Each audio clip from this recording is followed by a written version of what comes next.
everybody. Welcome over here to the Fightful post NXT after party over here. My name is Tony D'Angelo. I'm going to be your special guest host with the most tonight. That friggin' jagoff, Alex Pawlowski, has got the night off. But with me, as always, is my favorite co-host, the Yo Gabba Gabba Ghoul. That's me. I'm Evil Muno, Yo Gabba Gabba Ghoul. This is my face. It's made of meat, and it just comes off sometimes because it smells real bad. She used actual meat over here. People, these freaking people in all other podcasts, they might have used fake meat. Not Arcade Hensler. She used real grade A straight from the deli gabagool over here. Yeah, I did. And I did it for you people. Of course. Listen, if it smells that bad, sweetheart, you don't have to keep inhaling it. All right? I don't want to piss off Tony D'Angelo. That's not the guy you want to piss off. No, man. listen. It's all right. You got the pop. Everybody saw the gabagool on the stick, and then we can move on over here. We don't need to keep doing it. It's just... Okay, thank God. It smells not great. Yeah, no, I appreciate it. I mean, also, I know you have a dog running around the premises over there. If he eats the mask, is he gonna get sick? So my dog, thankfully, was with my parents while I was at the Jericho cruise, and I have not gotten him back yet. I'm going tomorrow to retrieve him. He's not a golden retriever, but I will be retrieving him nonetheless. So he is not here right now, which is good because this would definitely be just gone, just chewed up. It wouldn't have made it on to the stick. No, it's good. It's a good thing. Look, Lady Gaga could never. All right, No. make all the dresses you want. Get the My fuck goodness. out of here with your Lady Gagas. Yeah. But listen, over here. Please, I've been told I'm supposed to say that you should subscribe to the Fightful YouTube's channel and hits the notifications bells. And that way you know when we're streaming, when we go live over here. And also, maybe you should super chat.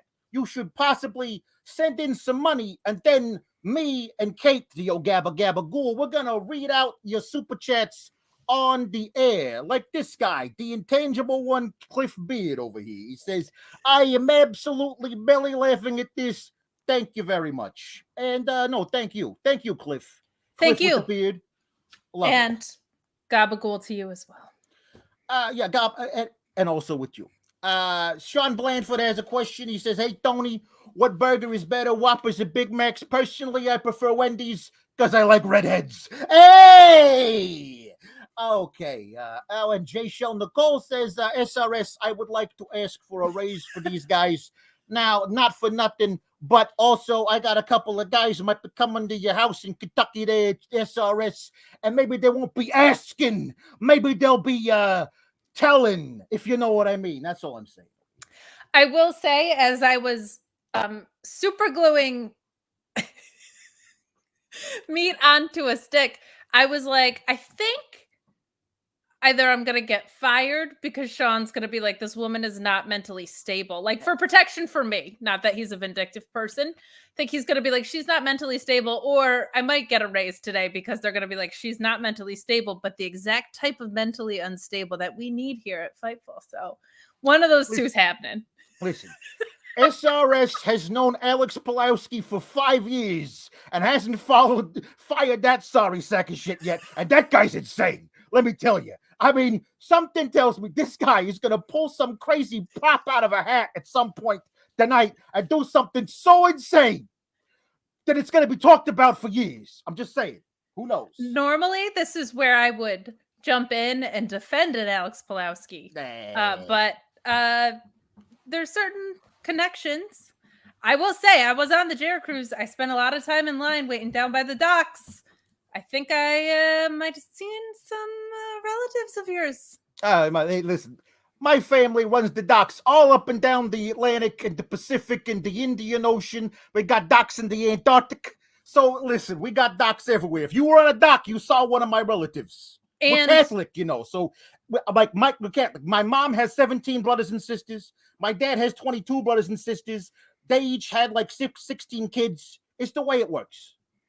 Also, Lake Michigan as well. Yeah. The docks at Lake Michigan, right? All you the guys are major lakes, all the major rivers, the Mississippi, all up. Do you realize how many docks there are on the Mississippi? We got everybody on both sides. We're waving at each other. Hey, Frankie. Hey, Paulie. How you doing? From across the Mississippi. There it is. The mighty Mississippi, as they call it. Anyway, you were on that Jared cruise. I'm wondering if you might be able to give us a few, reports on what might have been happening on that Jared cruise before we get into the actual, festivities of the evenings. The cruise itself was extremely fun once you managed to make it on. So it was the first cruise that Sixth Man, who basically charters a Norwegian cruise line boat, had done since COVID, and they grossly underestimated how many people they needed to execute rapid tests with before you got on the boat. It was very safe, which I was very happy about. You had to be vaccinated, you had to have a negative PCR within 96 hours, and you need to get rapid tests. And I can say they did turn people away, even if they waited in line for a very long time. So getting on the ship was a nightmare. But once you got on, it was an absolute blast. They had music, they had comedians, they had wrestling, of course. No offense to any of the comedians on board. Orange Cassidy and Chuck Taylor are funnier than any of the comedians that are aboard. They were an absolute blast. My friend who came with me was not a wrestling fan. She was just along for going to the Bahamas and the white girl shit and the unlimited drink package. And by the end of it, she was absolutely in love with Ricky Starks. We saw Will Ospreay, who she realized looks like Ryan Felipe, the actor, and now I can't unsee it. And we ran into him multiple times, and she just kept calling him that, and he was so down for it. It was really fun. So it was a blast, and she got really into the characters that were on. They had the right people. They had the wingmen on. So how do you not fall in love with Peter Avalon? Like, they come out there in their hotel robes and stuff. Like, his facial expressions ringside are so much fun. Best Friends being there, Colt Cabana being there, absolute blast. And it was well done because you could kind of tailor things based on what type of mark you are, or if you're not one at all. So absolute blast. Weather was amazing. I got to swim with water pigs, which was like the greatest, cutest experience ever. So that was super, super fun. Listen, as far as I know, they prefer to be called manatees. But I mean, it's whatever you want to, water pigs, if that's how you call them, fine. But, hey. Those are water potatoes, I was told. Manatees. All right. Okay. Well, my mistake. Sorry. So, very fun once you're on board. I got a question here from the intangible one, Cliff with the beard. He says, did Kate get to meet Danhausen's boat owl? I didn't get to meet his boat owl. Oh, that's too bad. It is too bad. He posted a picture of this owl that just landed on his balcony, which was pretty wild. But his comedy show was very fun that he hosted. Orange Cassidy, Colt Cabana, and Chuck Taylor did intentionally bad improv, which was just fantastic and wonderful. Yeah. Also, I got a question here from a Joey Bag of Donuts. I believe I grew up with that guy. He says, it's Halloween time. Why didn't you two dress up? Listen, this is how I roll out of bed looking like this. I don't know about this chick over here, but I do like the Yo Gabba Gabbas. I did dress up. I have red lipstick on. That's all that counts, right? It's all there for. That's it. Yeah. Hey, to start us off, because I know he likes to do this. J.W. Pringle says, "Happy Halloween, Kate's mom, dad, and maybe sister. Don't forget to leave out blood and silver bullets from Dracula and the Wolfman. That's apparently it's a tradition in Mr. Pringle's household. Personally, I leave out the garlic for the vampires, but then again, I leave garlic all over my house all the time because." That's basically, it's a staple. Do you just have blood around your house, J.W. Pringle? I have questions. Are you related to Tony D'Angelo? I mean, it depends on whose blood it is. That's all I'm saying. You got to figure out these things ahead of time. This gabagool mask is real fun for shifty eyes. That it is. I did not realize this. Nor did I. Paul Hensler, Kate's father here, says, "Happy Halloween, J.W. Pringle. All's good in the hood." Hey. So there you go. Being Paul. the like cinematic Doylestown, Pennsylvania, by the way. Yeah, right, exactly. And NWA Bad Blood says Kate is the biggest heel on YouTube's, and that Alex guy is kind of funny. LOL. Team KALEX kicks ass. It's true. Team KALEX they does kick do. ass. Ryan Sullivan says, "Does Tony become Alex if the hat comes off?" I don't know what you're talking about. This thing's super glued to my head, so I can't take it off. I don't know. I've never taken it off. I'm not sure. I was born like this. Let's see here. Oh, somebody had a erroneous and a slightly erroneous prediction of our costumes. This guy Colin Hedden says, "Just guessing, the show isn't over. Alex was gonna dress up like Beetlejuice fell down a K-hole at Woodstock '99 during ICP, and Kate is just gonna be gay." So no, I don't think you're Kate. No, you're definitely the Yo Gabba Gabagool. He says hashtag Gabagool.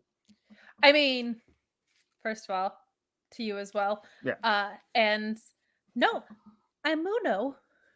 If you guys aren't familiar with Yo Gabba Gabba, it's very charming and you should YouTube it. Yeah, if you have a small child, you can't get away from that thing. But yeah, I understand. It's really charming when you don't hear it for, hours on end during the day. Well, I wish Alex were here because I'm a close personal friend of his. Okay, so do you know if Yo Gabba Gabba or Peppa Pig is more over in his household? At this point, she's aged beyond the Yo Gabba Gabbas. Okay. She likes the Peppa's Pigs, and she's a big fan of the Blueies. This little Australian dog is very cute. A lot of valuable life lessons. Actually, it's a pretty good show. Good. Yeah. The Nacho Man Normie Summers sends in a tip about cuts of meat. He says that gabagool is a sausage made from pork neck or shoulder, best served cool. Forget about it. So, okay, but why does he feel the need to tell Tony D'Angelo what gabagool is? No, I think he was trying. Well, listen, I could have told you myself, but he paid money to tell you himself that you would need to know. I think I understand that. That's very kind of you, because to me, it's just a face mask. Yeah, I get it. I understand. JW Pringle says, "Of course there is blood in his house because his is in his body. Forget about it. Gabagool." Yeah. My whole thing is, if your blood is in your body, my own personal proclivities would be to keep that blood in there.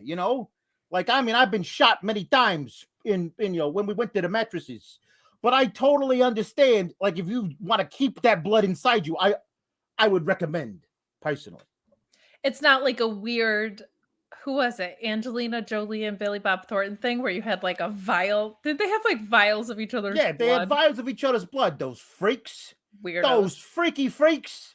Yeah, no. They're so weird, those two. They're not super normal like me, who got off of a wrestling cruise and then went to a deli, super glued me onto a stick. Yeah. Bought a googly eye at Walmart for my winter hat like a normal woman in her 30s. Yeah. Weirdos. Yeah, giant googly eyes are normally bought by women in their 30s. Yeah. It breaks it down. If you look at the demographics, people like to look at the demos now. I'm pretty sure that's how it works. The key demo for googly The key demo for googly eyes is women in their 30s. As far as I may be privy to some of those things. We should ask Brandon Thurston. Apparently that guy he knows all about the demos. Maybe he knows about demo. The intangible one, Cliff Beard, also says, "Thank you, Cliff with the beard." He says, "All that is missing is the great O'Shawn tonight." I don't know about that. Yeah. And Sean Blanford, this guy. If you listen, Sean Blanford, you give us a huge super chat over here. And listen, if you got any extra scratch you want to throw around, I know a guy who knows a guy who knows a guy who might be able to get you invested in a few products, if you know what I'm talking about, Mr. Sean Blanford. But he says, "Hello, KALEX. A little update from last week.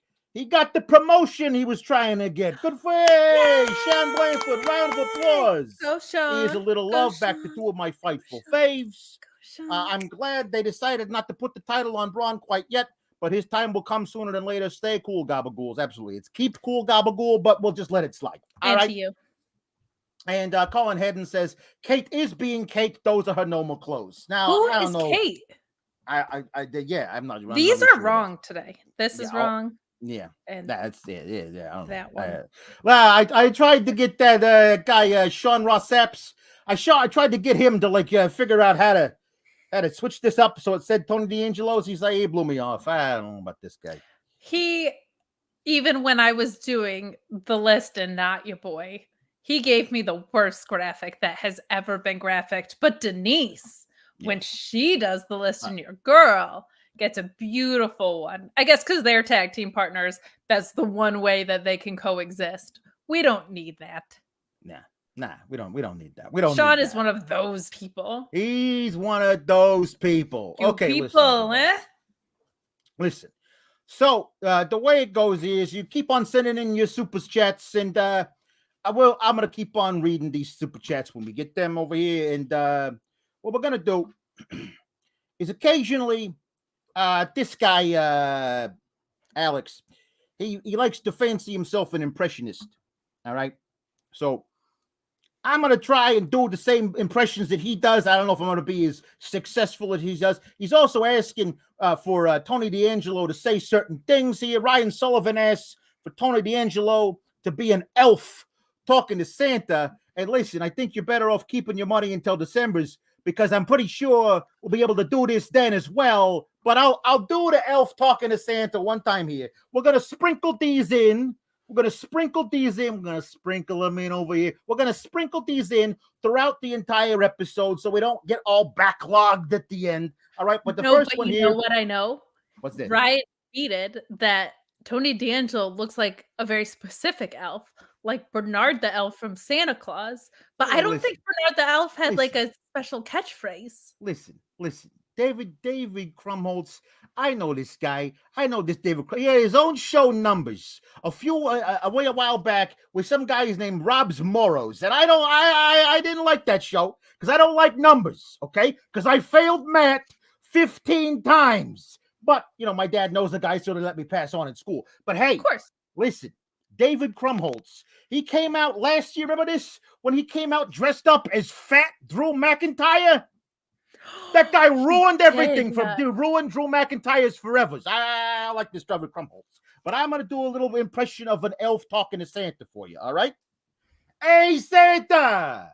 We need more help over here. It's just me here. I know there's a labor shortage. Have you ever thought of maybe increasing your wages over here? Because I'm the only guy here, and the only reason I don't leave is because I don't want my 401k to lapse. Okay, Santa, please, big man. Could you help me out? Huh? I think Santa should help. Because otherwise, there's some fishes in the North Pole he might be sleeping with. Yeah, the fishes in the North Pole are some big freaking fishes, let me tell you. You know what else lives in the North Pole waters? Polar bears. Because all the ice is melting, so they just got to keep swimming. And listen, they would love nothing more than to come across a big, bloated, big, fat, bearded guy. Listen, I know all about it. I know what I'm talking about. Okay. So here we go. We're going to get into Halloween Havoc over here. Now, Halloween Havoc. All right. I just want to say to the people super chatting too, feel free to just super chat the word spin the wheel at any time and something might happen. Interesting. Just saying. Interesting. Now listen. Just saying. Listen. We got Chucky over here. Now I used to know a guy named Chucky, Chaz, we called him. And this guy, he was an all right guy. God rest his soul. Most of the guys I grew up with is God rest their souls. But listen, Chucky is this doll, right? And this is something I'm not really sure about here. This doll's alive. I don't watch the shows. I never saw none of the movies. This doll's alive and he's a wrestling fan. I'm not really sure. What are we doing here? I mean, how is this, as Alex might say, how is this not insulting our intelligence to have this doll here trying to pick what the matches are, reading off of these, video packages and whatnot? Why is he this narrator? I don't get it. Okay, so first of all, Chucky is a WCW reject. For those of you who are into calling people rejects of other companies, it's important to note that I think I I was a little confused by Chucky being like there kind of. I also thought it would have been way funnier if Chucky like started speaking in a British accent or referenced killing William Regal. I thought that would have been I felt like such a missed opportunity because why not? Like William Regal's also been gone for a few weeks. You could have played into that so much. And I think if Alex were here, he would agree. So I hope that you agree with that too, Tony. It was just weird that he was like there, but also via satellite. And it was his turn to spin the wheel, but then he would like threw it over to a fan at one point, and the wheel was digital, but the wheel was real too. Just like a lot of interesting questions. So I liked the crossover, especially with not a Steiner being in the main event. It's so perfect, but here's the thing. Listen, they call this guy Bron Breakker. I don't understand why you got the 2Ks. 1K is fine. 2Ks is just, it's egregious. But listen, you have an expansive vocabulary, Tony. I appreciate you busting out the word egregious. I got one of those word of the day calendars, okay? And I flip one off and I go, hey, today, egregious. One of those things, like, I'll come up with some other ones as we go along. I'm not sure. I remember the word of the day today was egregious. So I like to figure out a way to sprinkle it in, pepper it in. Normally the word of the garlic it into my conversation during the day. You understand? Listen. Normally it's coexist. So I'm glad that it's just a calendar that says coexist over and over and over again. So it's cool that they switched it up. It's nice. Listen. So here's the thing. If this guy is a Steiner, then he's a Steiner. Let him be a Steiner. If he's not a Steiner, stop referencing all the things that make him a Steiner. You got this little kid, this little doll thing, calling him a puppy face gremlin. I get it, because his old man was Rick Steiner, the dog face gremlin, and he's young, you see. So let's bash him over the head with that thing. Listen, I know a lot about bashing people over the head, but please don't bash me over the head by calling him a puppy face gremlin. Listen, call him a Steiner and like lean into it. Or don't call him a Steiner and keep your freaking mouth shut. That's all I got to say. That's all I got to say. That's fair. That's fair. At this point, the way they tease us back and forth, I think Bron Breakker, he should have a shirt, one of his merch shirts that comes out and it says in big, bold face print, rainbow color, of course. It says, I am not a Steiner. And then on the back, in tiny print, it says, yes, I am. Like, because that's what they're doing. Like, they're being all coy with it. I don't like it when you play coy. All right? I think anyway, we got a couple of spins the wheels over here. Sean Blanford says spin the wheel. So, Kate, please spin this wheel. I have this wheel. The lighting kind of throws it off, but very different things on each part of the wheel. If Alex wanted to come back for this might be more his territory. Okay. Okay. But we'll spin the wheel here. Tony D'Angelo doing the Hard Times promo is what it landed on. If he were here to do an impression of you, that sure sounds like a lot of fun. So Tony D'Angelo, me doing the Hard Times promo. I guess I would say, you want to talk about hard times? Daddy, I know all about hard times. You don't know nothing about hard times, Ric Flair, with your limousine ridings and your kiss stealings and your wheelings and dealings. Hey, we're dealing with wheels right now, too. But listen, you don't know nothing about hard times. I know about hard times. In a few years, I'm going to go to WWF. They're going to put me in a polka dot singlet and make me a freaking plumber. I know about hard times. Okay? That's my impression of the hard times thing that Dusty Rhodes did. Very good. Thank you. Ryan Sullivan also says spin the wheel. We're going to get a lot of these, so I want to do a couple of them back to back. This is Tony D'Angelo ordering fish and chips. Tony D'Angelo ordering fish and chips. All right. Yeah, it may surprise you, but Tony D'Angelo doesn't normally go for the fish and chips. It's not normally a thing in his diet, not normally. You understand?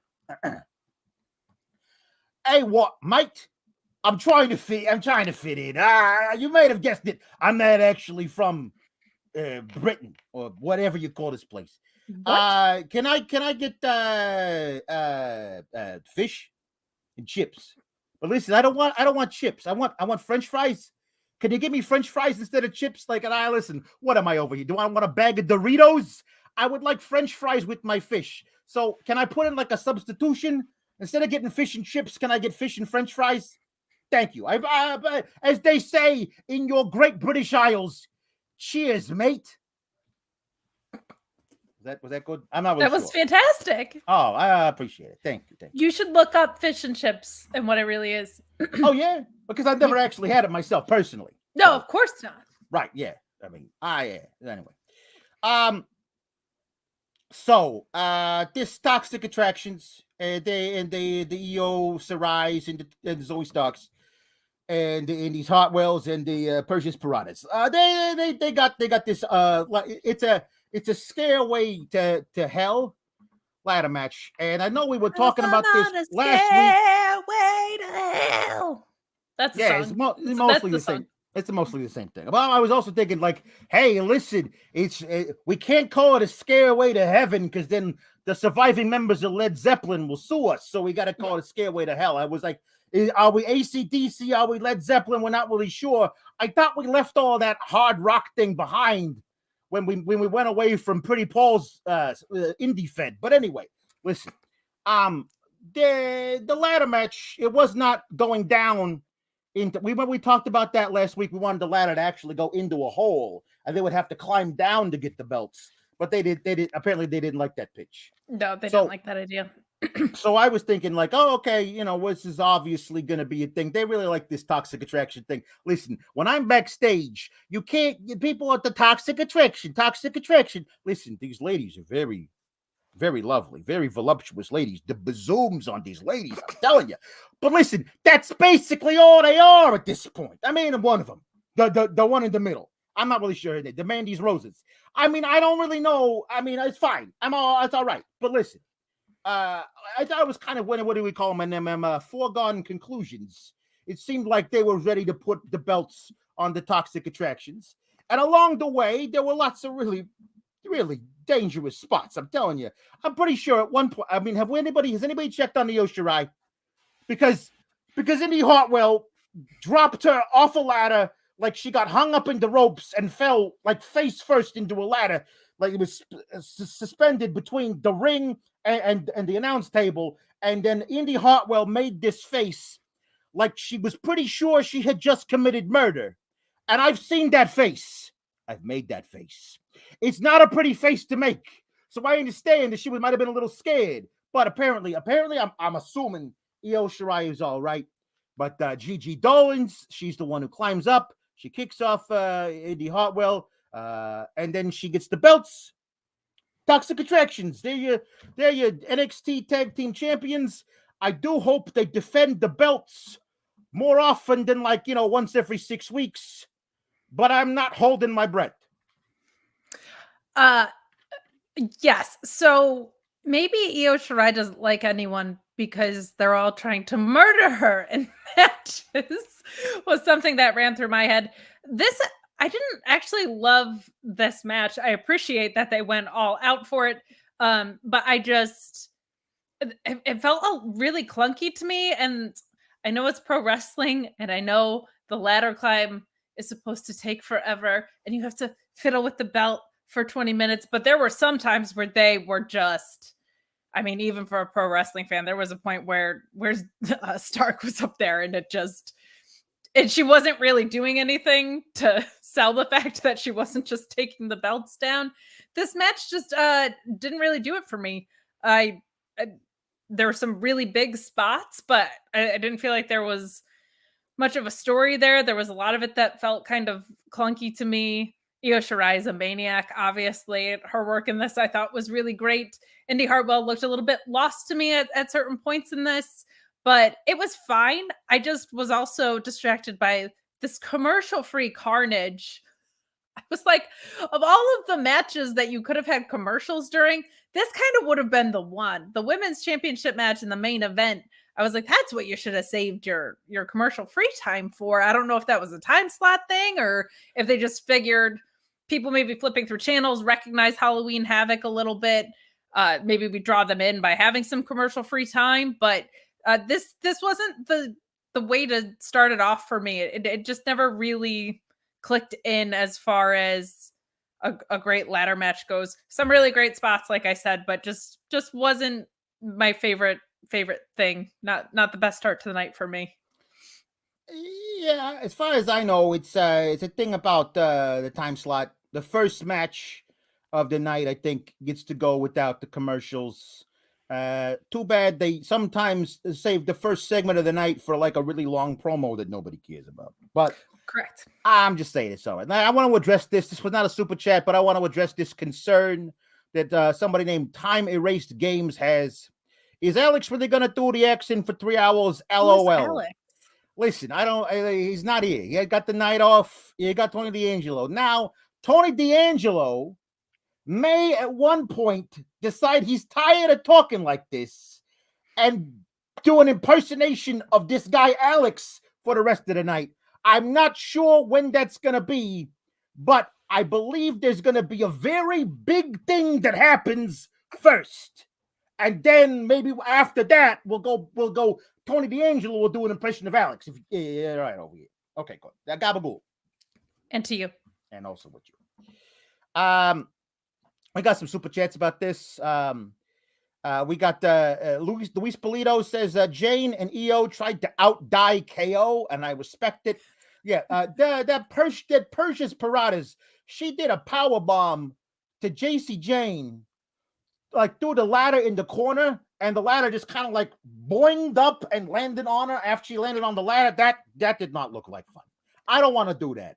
Whoever is agenting my matches, please don't ever make me do a spot like that, because I don't want to do that. That looks like it hurts.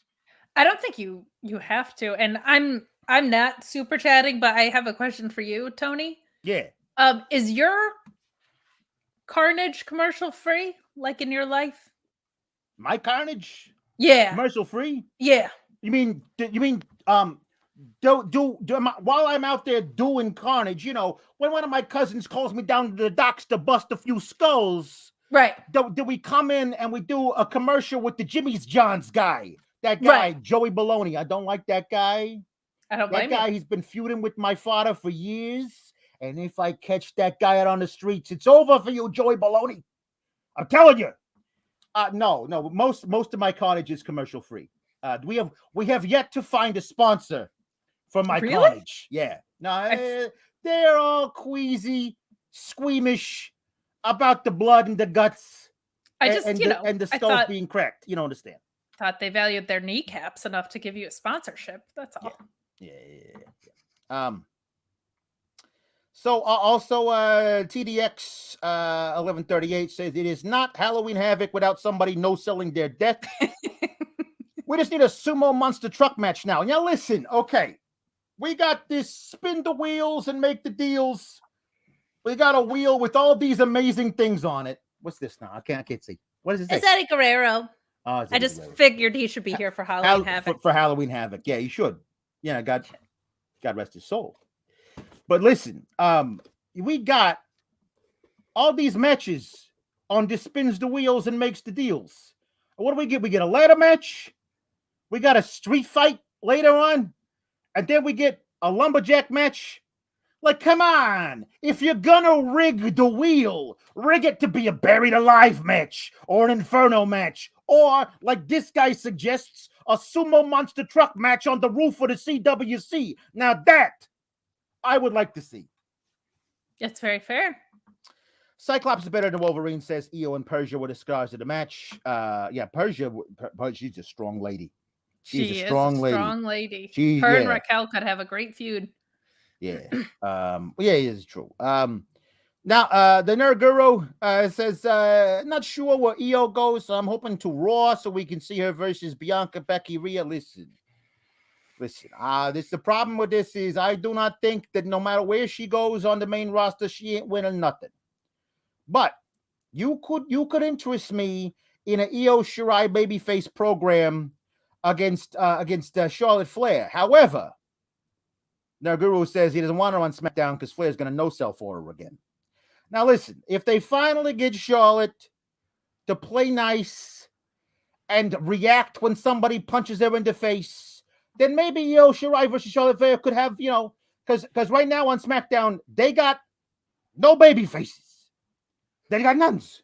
They got Sasha if they turn her back baby face, and that's the only people they got who's at all. Like we got Naomi, and listen, I love Naomi, but she's got this thing. They can't even get this whole thing going with Sonya Deville's. Listen, if Io Shirai were to go to the main roster, I don't think she's winning the title on either side, but at least she'd be the number 2 baby face on SmackDown as soon as she shows up. It's true. And you know what else they have nothing of on the main roster, Alex?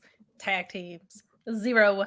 Zilch tag teams in the women's division, literally, other than the champions. So, I mean, the thing I hate about this is that they just had the draft and NXT talent was called up during the draft. So are you also just going to pull up NXT talent whenever you feel like now? If so, why were you wasting draft picks on them? Like nothing makes sense. None of them make sense. None of them make sense.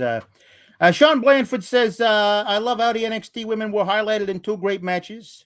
And also, they remembered that Kaylee Ray exists. Hopefully, EO is okay. Hashtag Yo Gabba Gabba Ghoul. Now, listen. Kaylee Ray, we'll talk about this now, I suppose. There was a pretty nice little vignette they did for Kaylee Ray where she was very, very angry about how she says, the longest reigning women's champ in 60 years. Was it 60 years? That's a long time. That's a very long time. That's a very long time. And she says, and what have I gotten since I've been in NXT 2.0? Bubkiss. Nothing. Zilch. Not a thing. A big old donut. That's what she's got. And listen, I totally understand. Like, listen, I love me some Kaylee Ray. I think she's amazing. But I don't know if NXT 2.0 is the best place for her if she's looking to actually, get some respect. Because I don't think, listen, I hope nobody who signs my paychecks is listening. I don't think that WWE is the best place for a Kaylee Ray if she's trying to get some respect from the higher ups, if you know what I'm saying. What, who, I don't understand who signed your paychecks. Now listen, I make a good living just from being my dad's kid, all right? But I got a pretty sweet deal, to come over here and parlay my amateur wrestling background into being a wrestler for NXT. But apparently, during one of my earlier promos, they fed me this line. It made no sense, but I said it anyway because, figured I'll play along for now. But I said, the big money is in WWE, and I'm pretty sure that's a crock of shit. But I just said it anyway, but they told me to say it. So in kayfabes, I've been told that's a thing. Kayfabes. Yeah. In kayfabes, I'm just earning all this money hand over fist. Listen, I can do this and make the money thing, and then I can do this. Yeah. And that's the Donnie D'Angelo thing. Listen, it's not a coincidence that the money thing that you do when you're trying to simulate money with your hand is basically the same thing as the Tony D'Angelo. It's not a coincidence. I'm telling you. Not a coincidence at all. That makes sense. Yeah. Listen. The I really liked this promo from her. Sorry to interrupt. Tony. No, please don't fit. But I really liked this promo from her. I don't know, like, does she face Mandy Rose at some point? Like, no, she doesn't. That's got to be Frankie Monet. I'm thinking, right? Frankie's next. Do they have any baby faces? Do they have a single one? Like Io Shirai probably is going to get a match versus Mandy Rose, and she's going to put over Mandy Rose.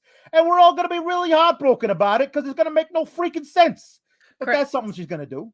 Yeah. Do we have any other baby faces? Any other, like Ember Moon?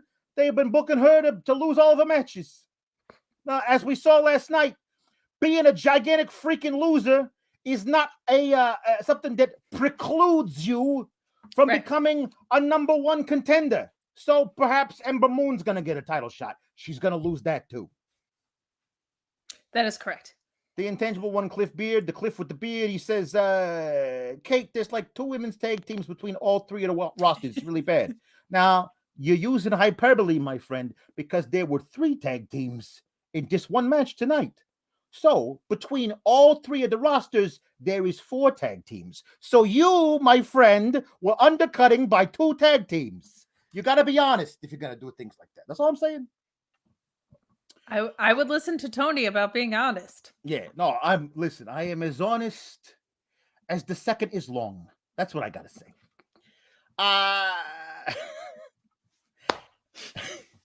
RH says, happy to see Mandy with the NXT title. Well, that makes one of us, RH. I love Gigi and JC with the tag titles, plus Mandy via the Freebird rule. Gigi has a bright future. Well, you're right about that last one. Gigi Dolan does have a bright future. It remains to be seen if I am going to love Gigi and JJ with the tag titles. I'm not sure yet, but they got them. I hope they defend them, as I said, more often than once every 6 weeks. I am a big Gigi Dolan fan. I haven't loved her in tag matches. Hasn't worked for me as much. She's coming along, but she's mostly been a singles wrestler her whole life. So that is a different animal. Like I think people don't give that maybe the credit that they should. It's not every day you can take like a Kofi Kingston and be like, hey, go on a singles run, or hey, be in a tag team and a stable. Like that is a completely different skill set based in one skill set. Like they branch off. So I haven't loved the tag stuff. I also just haven't loved what they're doing. So maybe we're all acclimating a little bit, but I do agree that Gigi Dolan has a very bright future. I don't know if it's in this tag team quote unquote division, but she's going to be great and provides a lot of value. And I kind of actually disagree with Tony, if I'm allowed to. We'll do this. I think it's good that Toxic Attraction, if you're going to try and sell me on something like this, all 3 of them having titles is a good way to do it. Like it's not my favorite thing in the world, but spoiler alert, Mandy wins later, in case you weren't able to deduce that from this opening match, which also annoyed me that I knew she was going to win anyway, but that was just like so telegraphed. But I kind of like all 3 of them having titles if they're going to be this group of bad girls that are coming in and running roughshod. Like that actually kind of works for me because it justifies them being bullies. They have a reason to be bullies because they're actually champions. They can back up the shit that they're talking at this point. So I like that about it. I just don't love everything that Toxic Attraction's doing. But unlike most things, I will actually let this one play out because they've kind of earned a little bit of my trust to do that on this particular thing and literally nothing else going on in WWE. I'm fine with it. Listen, as long as they don't hold the titles hostage for like 8 months, I'm fine with it. We got to figure out a way to figure out who are these other contenders we got over here, because I don't know if we got contenders for any of these things. Maybe we get Persia and Indy Hartwell get an actual 1-on-1, 2-on-2 title match. Is that are we finally breaking up Zoe and Io since they never liked being a tag team in the first place? I don't know, but we'll have to see.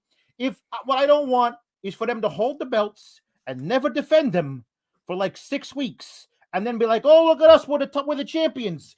You haven't defended the belts in 6 weeks. So what if you're champions? I don't know if you can actually win a title defense because you never had a title defense. That's all I'm saying. I am not convinced that Dakota Kai and Raquel don't end up a tag team at the end of whatever this is. Because that would be great, because can they coexist? Listen, don't you start with the coexisting. Don't you start, Kate. Don't you start with the coexisting. I can't stop!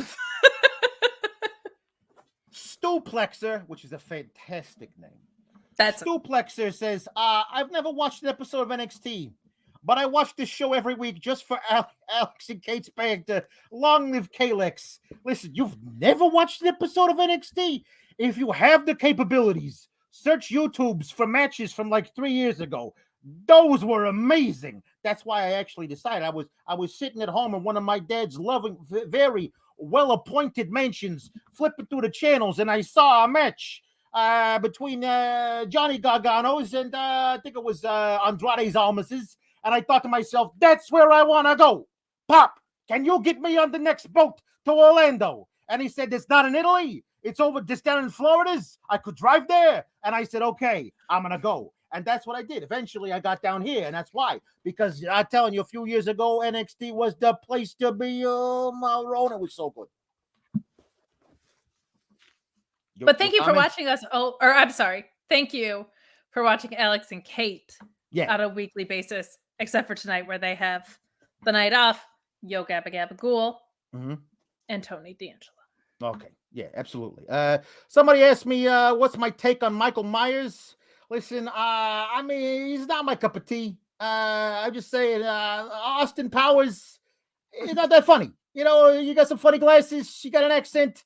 I mean, listen, if your entire character is just an accent, how funny can you possibly be? So that's my take on Michael Myers. And he didn't do the voice of Shrek. So basically, you do two characters, and the entire characters are just, hey, look at my funny accent. Hey, that's not acting. That's not acting. All right, I don't like Michael Myers. That's all I'm saying. Oh, somebody has a question, request to see mobster Princess Kate talking to Tony D'Angelo. If they were going to have a, maybe you could talk about how if somebody's father was a Steiner, and I understand how that kind of is a thing that you can talk about. To talk about how someone's father was a Steiner? Yeah. My goodness. What if someone's father was a Steiner? Why would you put 2Ks in the name, Tony? Listen, I don't understand, but I understand. You have special proclivities for, maybe whether or not somebody might know some things. Maybe they would be sure, or would they be positive? Are you sure? Or are you positive? Well, my father was a Steiner. His father was a Steiner. His two brothers were a Steiner. I know the Steiners. Both your uncles are Steiners? Both my uncles are Steiners. Yeah. Yes, absolutely. All right. Okay, that's enough of that. All right. So the next thing that we got here is, somebody asked if there's a Halloween gimmicks. If an NXT Buried Alive match is just a loser goes to Raw. Get it? That's a funny line. I think a Buried Alive match is just what they've done to the roster. Just as a whole. Just NXT has been buried alive in front of our eyes. So yeah, every match is a Buried Alive match, Halloween Havoc or not. Yeah, no, I understand. Eddie Guerrero agrees. Shot Kid 29 sends a super chat. Get in your super chats and we'll read them on the air if you don't know. There's a little $sign down at the bottom of the chat. Send it in. It got a wheel. Yeah. Says, watching Halloween Havoc, for some reason, it gave me the feeling a lot of old guard and older talent are getting the boot soon. Yeah, it does feel like, there's what do you call it? The changing of the guard. Sunrise, sunset. All things change eventually. Change is scary, like Halloween. And maybe this is the perfect time to have that change since the change is so scary. That is true. And also, it's not even just people maybe getting the boot soon. People's contracts are up. Kyle O'Reilly's contract is up. I don't know when Ciampa's is.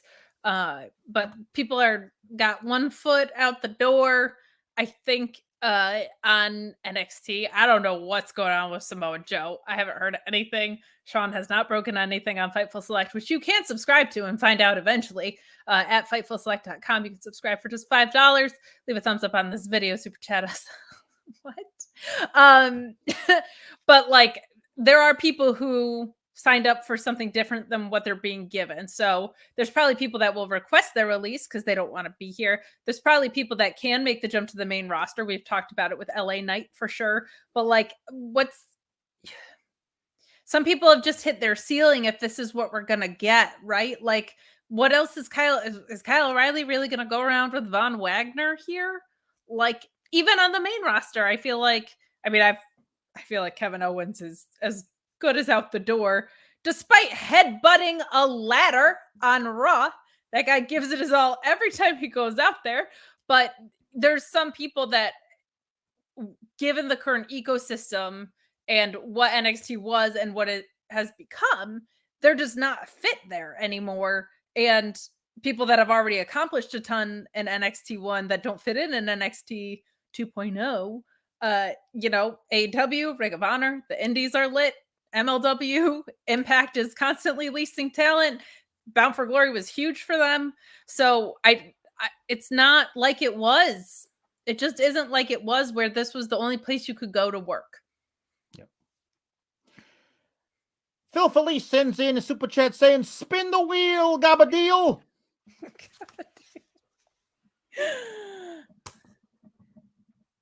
Hard Times. We already did that one. Oh, a Tony D'Angelo wild card. You get to pick whatever you want to do, Tony D'Angelo. Well, you know what? Then I'm going to go ahead and do two. Then I'm going to do 2 for the price of 1. And I'm going to get one of these other super chats out of the way now because we got so many of them. Jay Shell Nicole, big friend of the show. We love Jay Shell. Says, "Can Tony congratulate me for sending college applications?" Listen, Jay Shell, I'm so proud of you. The whole family is so proud of you for trying to better yourself, going to college. Listen, those applications, I know they get you. Like, oh, you want to come to our school, our prestigious university? You better pay us money just so you can apply. I remember that. I went to the University of Buffalo. That wasn't my first choice, but still, that's where I went. And it was all right. I mean, it was upstate New York. I have friends there. On the shores of Lake Erie, there were a few people sleeping with the fishes in Lake Erie. But listen, okay, I understand. It's not easy to get up the courage to apply. There's a sense of rejection just coming down the pipe. But I know you, Jay Shell. You're gonna get into the college of your choice, and it's gonna be a hell of a lot better than the University of Buffalo. Let me tell you. And when you go to college, you can tell them you know me, and it'll get you right into the cafeteria, and they'll be like, "Oh, you know Tony D'Angelo. So please, this way, right this way, Jay Shell." I got an in at all the universities all over America, or so they tell me. Jay Shell, congratulations. Jay Shell, I'm so proud of you. I think Tony D'Angelo, A, needs a cameo, and B, should be doing motivational speaking like everywhere. That was beautiful. I've thought about it. What they tell me to say is, in kayfabes, the money is not as good in the cameos as it is in the NXTs. That's what I'm saying. I understand. All right. One more spin the wheel. Let's do this. Spin the wheel again. This is from Pedro Tachiquin. Spin the wheel. Tony D'Angelo sings song of your choice, or it should be the song of whoever super chated's choice. But now I don't know if I got any songs here for. I got later on. We're gonna get William Regal rapping again. So that's gonna be something. I don't know. I don't do a William Regal. I do an Alex doing William Regal. Right. So perhaps we're gonna get that later. But right now, as far as let's see. What's okay. What about That's Amore? No. Hey, I'm not gonna sully the memory of great Dean Martin here tonight. I'm gonna sully the memory of Dean Martin probably someplace closer to Valentine's Day. I've decided that I want to do this thing. We're gonna spread this out over a very long time. Okay, but hold on. It's a very special song. Everybody likes to sing along with it. All right. So here we go. I'm gonna try and find these lyrics here. Okay, here we go. Here we go. So Tony D'Angelo sings a song. You are beautiful on the inside. You are innocence personified. and I will drag you down and sail you out. Run away. What have I become now that I've betrayed everyone I've ever loved? I pushed them all away, and I have been a slave to the Judas in my mind. Is there something left for me to save in the wreckage of my life? I'm becoming. Judas in my mind. I'm becoming. Judas in my mind. I haven't heard that song in like 36 hours, so thank you. It was just for you, Kate, because I know how much you love that song after having heard it 150 times in the There past it 3 is. days. The whole cruise. The whole time. Just I play it on never a want loop. this wheel Just to play it on a go. loop on the speakers above your head all the time. It's nice though. I believed I was beautiful on the inside for a really long time. Just because you heard the beginning of that song over. Yeah, I understand. So here we go. Before we get into the haunted house portion of the proceedings, I thought that I would call upon my own friend, who's a pretty scary guy myself. He's a cousin of mine. I'm gonna go ahead. I'm gonna get rid of the video. I'm gonna stop the camera, but I'm not gonna go anywhere. But when I come back, it's gonna be my cousin. Okay, and you're gonna love it. So if you could just vamp. I can vamp. I can vamp for you. Vamp while I cut out my camera, and I'm gonna come back very quickly as my cousin. Okay. I don't know what that's about, but hi, people in the chat. I saw a couple of people asking what my costume was. I'm Yo Gabba Gabba Ghoul. If you're not familiar with the children's TV program, Yo Gabba Gabba is a delightful program with some little monsters on it. This is Muno. He's great. And this is a bunch of deli meat on a stick, because I love puns so much that I will suffer through how bad this smells. So that is for all of you. I have the wheel. I'm very excited about it. I won't give away anything else that's on there, but there is a Gabagool dance break. So I'm very excited about that. Yeah, so what's going on? I'm just gonna read up and down the regular chat and not the super chat. Cruise was amazing. Thank you to some people for asking. Took forever to get on, but was very fun. I really genuinely don't know what's happening right now. So, Kate, we need the Jericho photos. I'm going to post some. I'm very excited. Hey, Kate, just a suggestion next time. Whoa! Hey! It's Tony's cousin, Boney D'Angelo. Boney D'Angelo! Tony sent me to deal with some guys, and those guys, they were a little tougher than I thought they were going to be. So I wound up sleeping with the fishes, and the fishes, they ate all the skin off of my face, and that's how I became Boney D'Angelo. Is this the skin that was on your face? The entire gag. The problem with this is, not only can I not see shit out of this freaking mask, but also, what mask? There's no room for me to wear earbuds, and I can't wear the headphones. So I'm going to take this mask off, and when I do, I'm going to be Tony D'Angelo doing an impression of Alex Pawlowski. Okay, everybody, here we go.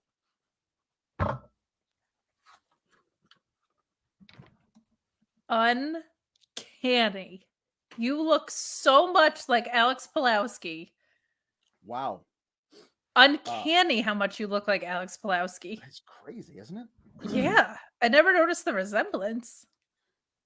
Wow. Much better. Interesting. Anyway, where were we? We were talking about the haunted house. Oh, the haunted house thing. Yeah, where Carmelo Hayes. You sound so much like Alex Pawlowski. If I didn't know better, which I do, I would say you were Alex Pawlowski. You should be Alex Pawlowski for Halloween. It's the classical voice training. Years of classical voice training.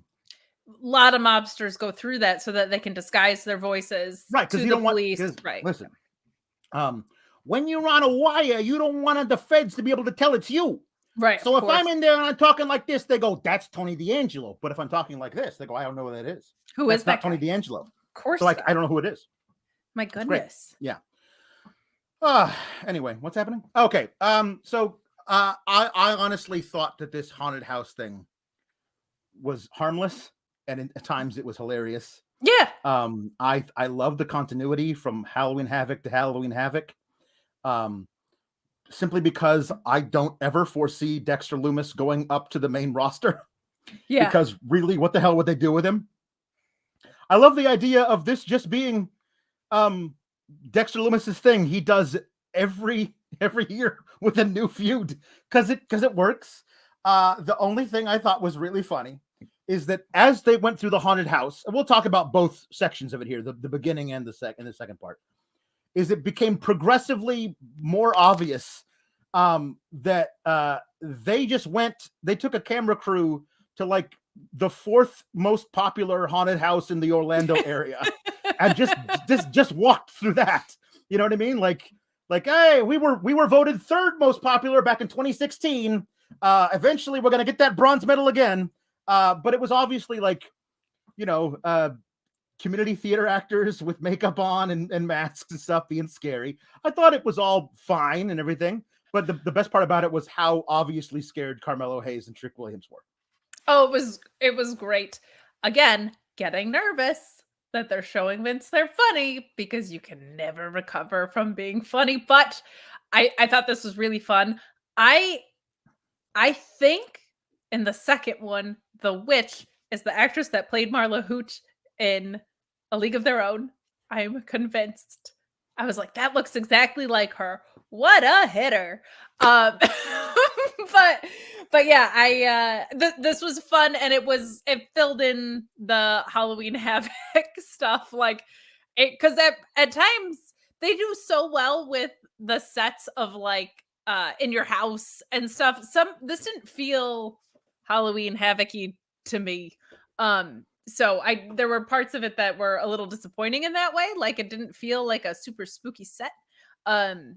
But this was nice because it kind of reminded you that you were there for the spooky aspect. So that was really fun. And I love Gargano and Dexter too. Gargano and Dexter are really great together.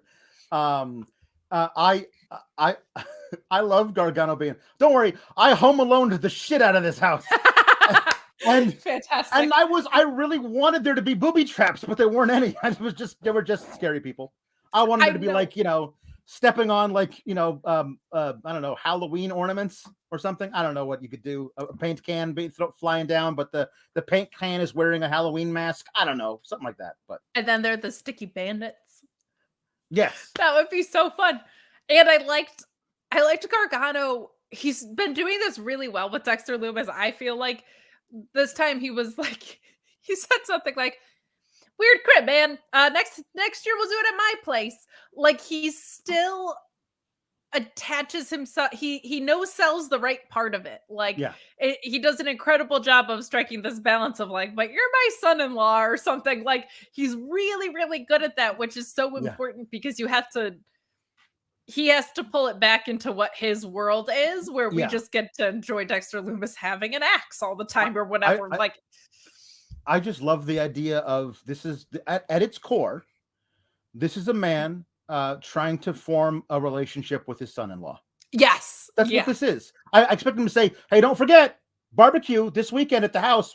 Make sure Indy brings her potato salad. Whatever it is, like something that could be fun and just very, very, nonchalant and blasé or whatever." But he's killing it with that. I love that so much. I did appreciate as Cyclops Better Wolverine says, why was Mello and Trick dressed as the R&B group Jodeci? They came ready to fight if it was 1995. Like they had the Tupac front thing tied up in the front and those were flak vests. I don't know if they expected the ghosts to have guns, but that's fine. It was all well and good. I appreciated a lot of this like, oh, hey, there's Johnny Gargano over there. No, it's a dead child. Like I thought that was funny. No, it's not him. Yeah, that was super fun. Because your handle is Cyclops is better than Wolverine. I'll just do this. There you go. That was good. Thank you. Okay, here we go.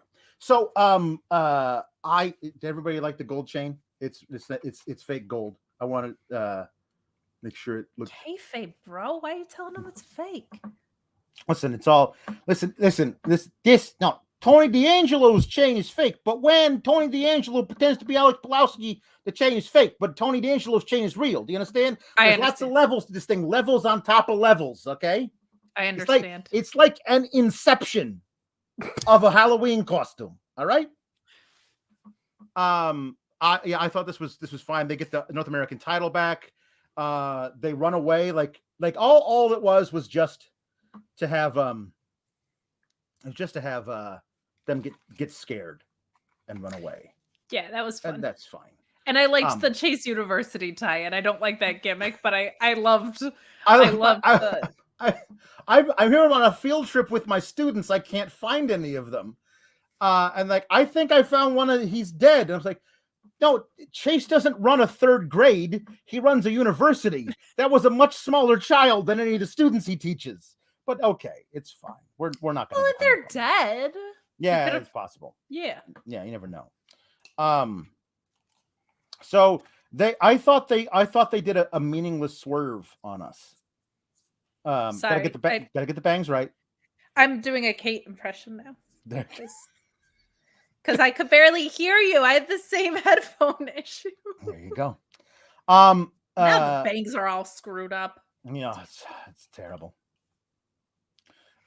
Grayson Waller is out there. He's hosting the show, but he lost the match to LA Knight last week.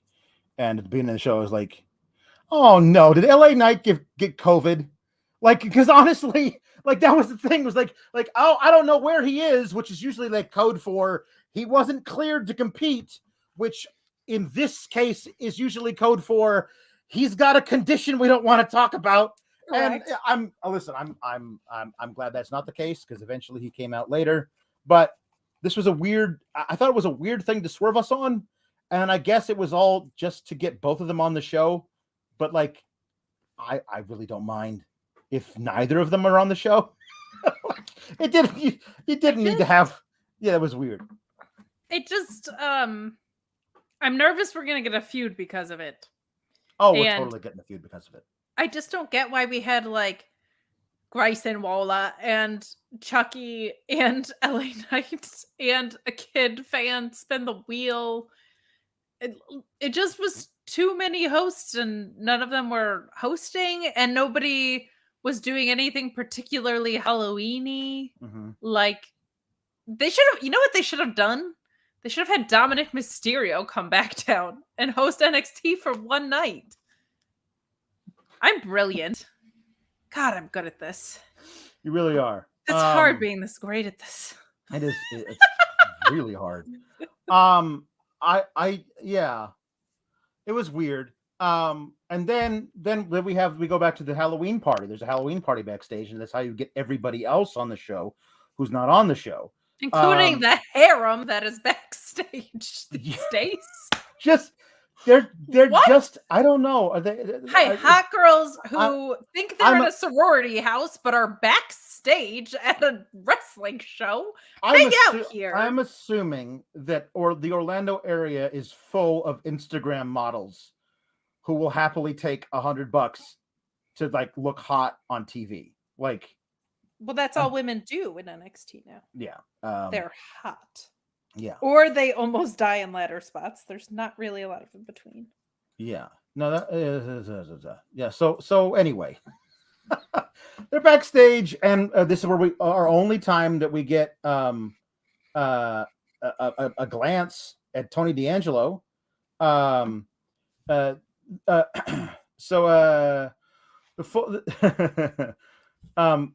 kayfabe full sale students. Says Luis Polito.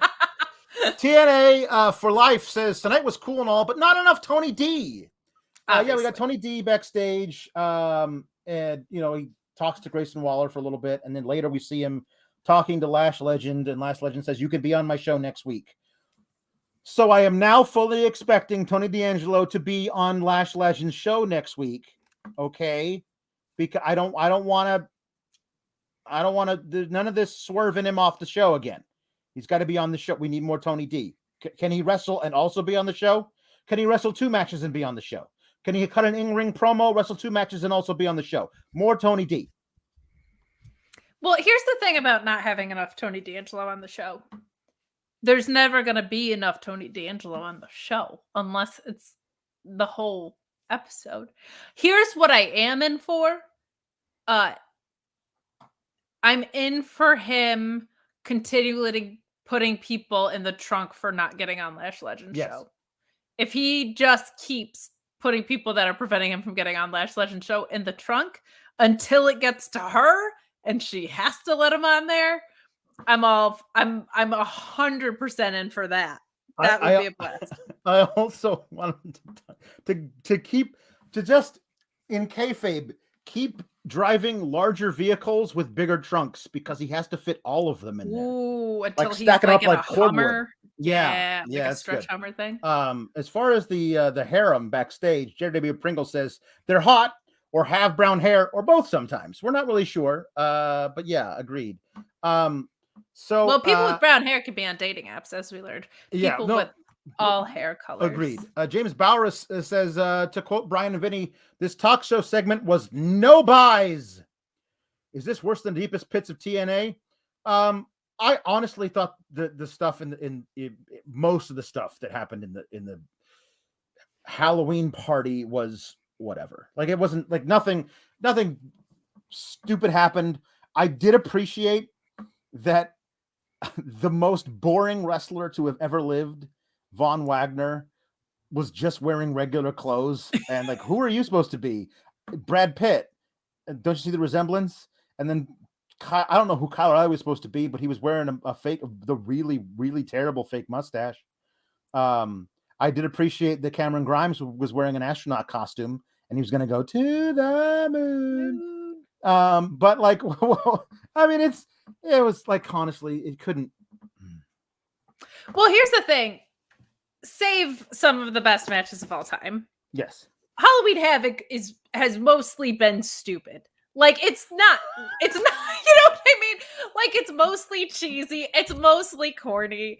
I think you called it out last time. Like, nobody even knew what a coal miner's glove match was when they spun the wheel and landed on it. Like, nobody had an idea. Like, Halloween Havoc, did they electrocute someone and they didn't die, but they died? Like, Halloween Havoc has always been campy as hell. Yeah. So I have a little bit more forgiveness with stuff like this, like the produced segments with the haunted house for that, because that's kind of in the spirit of it. Now, some of the greatest matches ever, of course, but like it's always been a little bit cheesy. Yeah, agreed.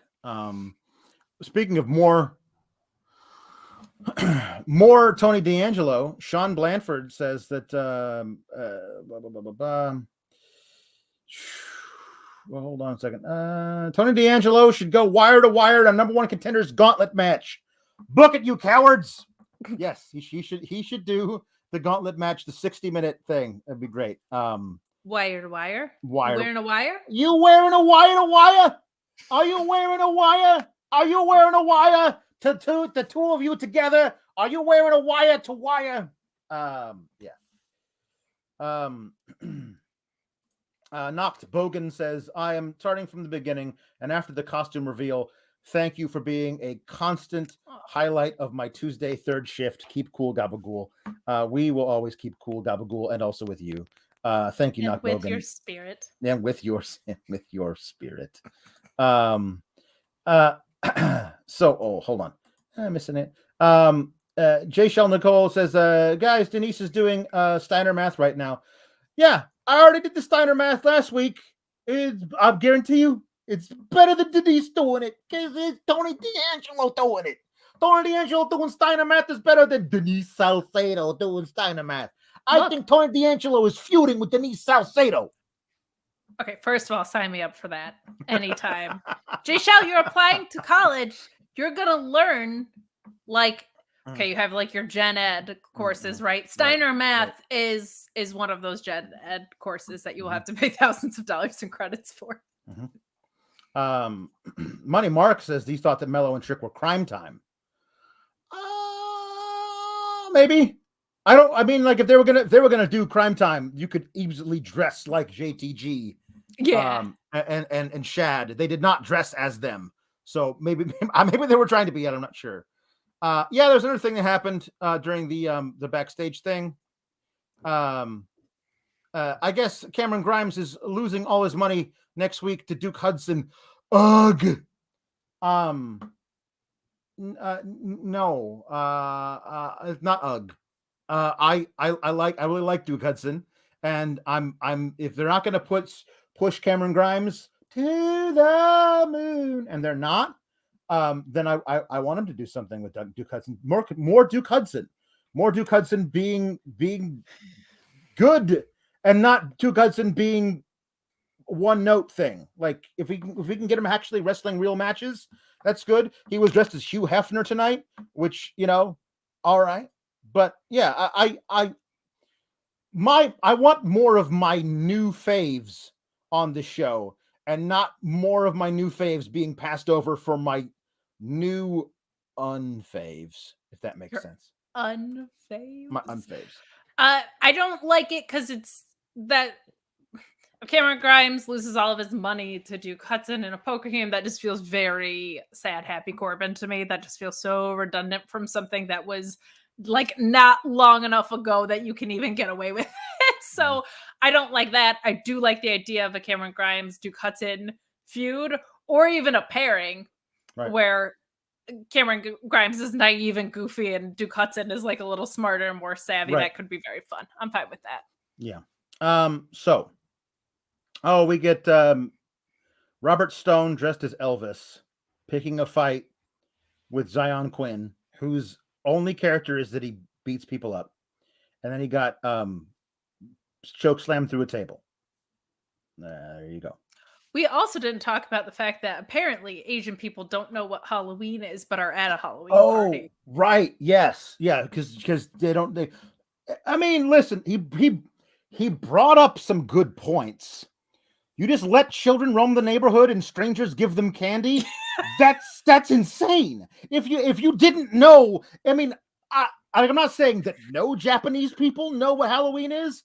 I'm saying it's plausible that Ikemen Jiro doesn't know what it is. And if he doesn't know what it is and somebody tells him what it is, he's like, that is a terrible idea. I think that's also plausible. I do appreciate that because it kind of is insane when you think about it in those terms. But it's just more that they were at a Halloween party and didn't know what Halloween was. Like But they also weren't, at the time, they weren't dressed up. Okay, but like I'm sure there's a memo board with Halloween party on it. If I invited you to a birthday party and you were like, "What's a birthday?" Surely you'd Google it at some point. Now, maybe. Now, listen, I'm not to defend anybody who's in charge of creative on this show, but maybe the point is that they're Japanese and don't read English. And therefore they missed the thing on the board, and they were like, "Hey guys, where are you going? You coming to the party?" And they don't say Halloween party, so they're like, "Yes, party. We love parties. We come into the party." This is insane. What's happening? I don't understand any of this, but I did appreciate that later. Kushida's like, "I have an idea," and the idea was they were going to dress up as the Creed brothers because they came out dressed as the Creed brothers for the lumberjack match, which we'll get to in a little bit. We get. I'm sorry, I can't let it go. This is not Kushida's first Halloween in the No, of course not. Of course it's not. None of this makes any sense, Kate. If you think about it too hard, your brain will break. It will break and I'll turn into Gabagoo. Your brain is gonna break. We could end the show there because it's not going to get better. Thank you. Good night, everybody. Unless you super chat to spin the wheel because there's some more fun stuff on that. Hey, we got one more spin the wheel in the can. Let's see it. Let's do it. Tony D'Angelo at customs at the airport getting questioned. Hold on.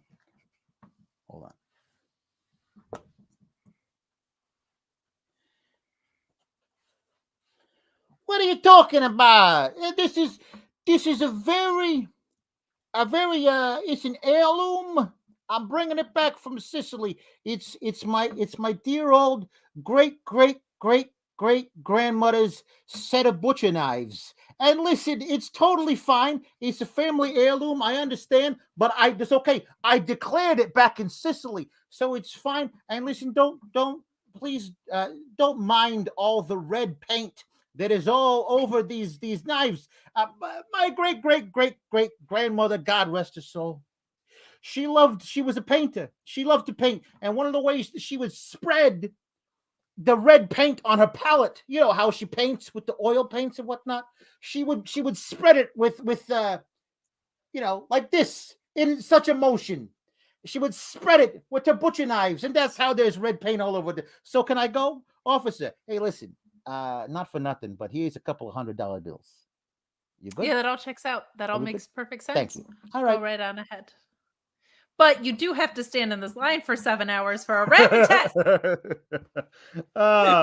Please leave us a thumbs up. There are lots of you who are sitting here watching us talk about nothing, really. Well, better give us a thumbs up, because you can't do this on the videos. You got to do this. You can't do this on the videos yet. We got to figure out a way for them to leave this thing, this thing, and then if they could,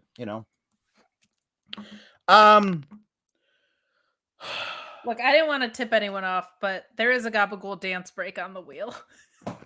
So you gotta keep super chatting until she spins it to hit the dance break. It's all random, not like tonight on NXT, where they deliberately stop the wheel before the most obvious and boring matches on the wheel. No, you gotta keep hitting the super chats until you get the dance break. And this is a shoe. Alex had no idea I did this. So it's just real fun for me. And it might have been for a bachelorette party that got canceled. So now it became a prop.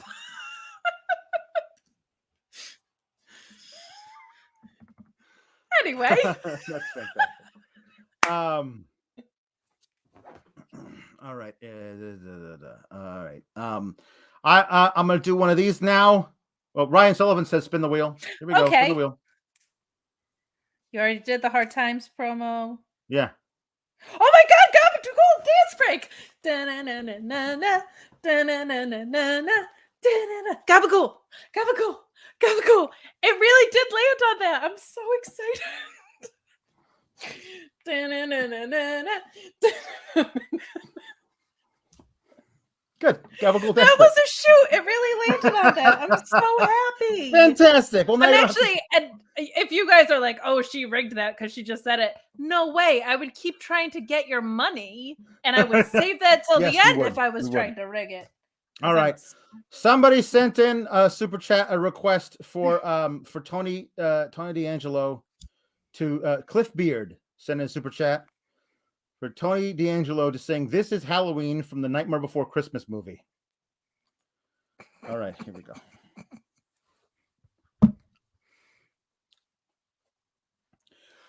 Boys and girls of every age, wouldn't you like to see something strange? Come with us and you will see this our town of Halloween. This is Halloween. This is Halloween. Pumpkin scream in the dead of night. This is Halloween. Everybody make a scene. Trick or treat till the neighbors die of fright. It's our town, everybody scream in this town of Halloween. There you go. Thank you. Appreciate that. Send in more super chats so I can make a fool of myself. By the way, if you weren't dancing at home during the gabagool dance break, shame on you. We got one in here from Mark Losper, who says, while folks are giving life updates, I did actually quit my job last week. New one starts in 4 weeks. I would like Tony to acknowledge me. Mark Losper, there you go. Never let them give you any shit. If they give you shit, you give it to them right back. If they say jump, you don't say how high. They say jump. You say, why don't you jump right up my ass, you son of a bitch? You take this job and shove it. That's right. That's what you do. You don't let them give you any guff. That's right. You say, I quit. And then you go out and you get a better job. And then you stick it right to them. And you call in from your next job and you say, hey, and then you give, is the name of your old boss. Is the name of your boss there? Hey, I just wanted to call you and let you know you can suck it. And then you hang up. And I like that you said acknowledge me, because if there's anybody that knows about bloodlines, it's this guy. Yeah. Acknowledge me. So now we got God bless Malcolm Bivens, who comes. He used to come out and cut a promo, say we're having basically a pick your poison open challenge. You can come out and you can get your ass knocked out by Ivy Nile, or you can face the two lumbering sacks of flour, the Creed brothers, or you can face Roderick Strong. And we go to commercial. We come back, and it's Odyssey Jones. Now, Odyssey Jones faced Roderick Strong on a recent episode of 205 Live. I don't know if he won or lost. I'm assuming he lost. As Malcolm Bivens says, he says, listen, I mean this with all due disrespect. There's no way your big ass is under 205 pounds. And Odyssey Jones says, I don't care. So that's so that's what we're doing there. We're going to have a match between a rematch from 205 Live of Odyssey Jones versus Roderick Strong. And this match was what it was supposed to be. It's a consummate technical wrestler in Roderick Strong, just being smarter, whatever, more experienced than a giant behemoth of a man, Odyssey Jones, who, whenever he gets a hold of Roderick Strong, can toss him all over the ring at will. And eventually, there's too much interference and distractions by the rest of the Diamond Mine. And I loved the finish, which is just Roderick Strong doing a jumping knee and Odyssey Jones going, oh, okay, that's enough of that. Just right down on his face. And then Roderick Strong having to muscle the dude over to get the pin. I thought that was it was like a really clever way to end it. This is how good Malcolm Bivens is at his job. I like Diamond Mine. Like, genuinely, I really like Diamond Mine. If you told me 6 weeks ago I would have liked Diamond Mine, I would have said, no. Kate, 6 weeks from the future? Of course not. You're not going to like Diamond Mine. I really like them. This has really grown on me. It's nice to have a stable that their manager points out that they keep winning all the time, which is wonderful. I like this like subtle, they're walking while Malcolm Bivens is talking thing. I'm a West Wing mark. Maybe it has to do with that because it's a walk and talk. It's a walk and talk.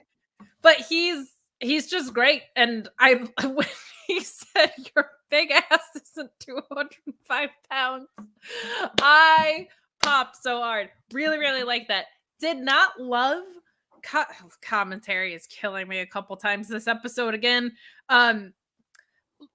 Wade Barrett, who's normally I feel like is really good with stuff like this, said something about that Malcolm Bivens is a genius and he would never let his client get in a situation that he couldn't handle. Now, that was justified by the interference from the rest of Diamond Mine, but that came so soon after him being like, your ass is not 205 pounds. I'm like, wait, but Malcolm Bivens just tried to get him out of that situation, which to me as the viewer says, uh-oh, this guy's in trouble, and Malcolm Bivens couldn't get him out of that. So I just didn't like that commentary kind of kept going back to that like, oh, Malcolm Bivens has a plan, because he kind of just said, no, I don't. Like, this guy shouldn't be facing him was the plan in my estimation. But that's picking nits. I really liked this. I thought it was good. I'm really starting... Roderick Strong is obviously great and has been for a really long time, but I'm really starting to come around. I really like Ivy Nile, and I think the Loaves of Bread, as you call them, have a ways to go as far as any sort of character development, but they're really good in the ring. Yeah, so this especially is the tall one. That one is that one Julius? Whatever one the tall one Fred. Is. No, Fred hasn't arrived yet. Fred's their brother. My bad. He's still nursing double shoulder surgery. Julius That's Caesar. hard to say. Double shoulder surgery is really hard to say. Oh my gosh! He'll be back put soon. it on the wheel. double soldier surgery. Hey, but Topical. yeah, listen, I think the Diamond Mine has the potential to be really great. Yeah. And I'm excited, genuinely, which is nice. A lot of acts on NXT 2.0 have the potential, were they to be handled with the right amount of care, and let's figure out how we're going to bring them along slowly. Let's figure out somebody who can actually, teach them how to avoid showing off the holes in their game and book to show off their strengths and stuff. Great. I just don't trust the people in charge of NXT 2.0 Sure. do that with all these acts, and that's a problem. You know what I mean? My hope with that is I feel like we might have already gotten over that hump a little bit, because I felt like since the beginning, other than Ivy Nile, there's no way that it makes sense that Malcolm Bivens chooses these guys. Like it makes no sense, and he's made that work. So I'm hoping maybe we've gotten over the hump on that. Yeah. But I mean, and a justified concern, certainly. Sure. Yeah. The Naguru says, I'm a fan of Odyssey Jones, but I'm honestly just waiting for Vince to take him. Suck out all his cool and partner him with Keith Lee. Nobody wants that. What animal would they name Odyssey Jones after? Bearcat Lee and They'd just be the Bear Kittens for sure. That's it. They're a tag team. That's the Bear Kittens. That's it. Or he'd be a lion, because you have a bear and a cat, which is already a bear and a tiger. So it'd be lions, bears, tigers. Oh my. Wow. But they're the Bear Kittens, undoubtedly.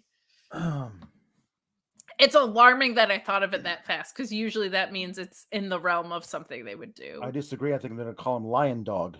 It's going to be Bearcat and Lion Dog. That's what they're going to be. Bearcat and Lion Dog. That's right. Lion Dog. They really would name someone that. They really would. No. It wouldn't be, because Lion Dog, honestly, I like Tiger Dog. Bearcat and Tiger Dog. This is what happens. And Joel, one of our moderators, God bless him, the things that Joel is right about when he's predicting stuff is the worst stuff. And it makes me hate him, but I know it's not his fault. He's just accurate at how bad WWE is. But it's just another reason not to like Joel, really. Yeah. There you go. So we got an Imperium an Imperium in promo. Yeah. An Impromium. It's a weird thing that they did now, like where they have Marcel Bartel speak in German and Fabian Aichner speak in Italian. I almost said Italian, because that's actually how Tony D'Angelo says it, but then I had to remember that actually I'm doing an impression of Alex Pawlowski, who would say Italian. So sorry about that. So they have him speak Italian and German. And I don't know if they can speak each other's language. You know what I mean? I know Fabian Aichner can speak German, but I don't know if Marcel Bartel can speak Italian. So I wonder if Marcel Bartel does his half of the promo in German, and then right next to him, Fabian Aichner just starts saying words that Marcel Bartel can't understand, which I just think is hilarious. That Marcel Bartel gets to stand there looking very serious and very German, as his shorter, bald tag team partner just goes bibbity bibbity bobbity bibbity bibbity bibbity bobbity bibbity. Like I don't know what exactly he's hearing as we get the subtitles, but I have no idea if Marcel Bartel. The truth, I don't want to know that. That has to be the truth. I need it. Idea if he just hears gibberish or what. I need that to be true. Nobody find out otherwise. If you find out that that's the truth, confirm the truth. But if you find out that's not the truth, don't tell me, because I never want to know. Yeah. Remember League of Nations and how it was supposed to be what Imperium actually is? Yes. Yeah. They're doing a lot better job with this. And I also love this Walter isn't here, but he's here thing, because he's so menacing. He's always watching. Yeah, he's always watching, and he's not only a big dude physically, but he has that presence about him. He has this larger than life presence that I normally I hate angles like that because I'm like, well, why the hell aren't you here? But with this, it just works. It just works for me. I really appreciate what they're doing and what happened later tonight, which we can talk about then. I'm wondering. I don't know. Let's see here. Who they are now a 2-time tag team champion. Two-time tag team champion. We'll talk about that later, but I don't know how many other tag teams have ever been 2-time champs. And that's interesting to me.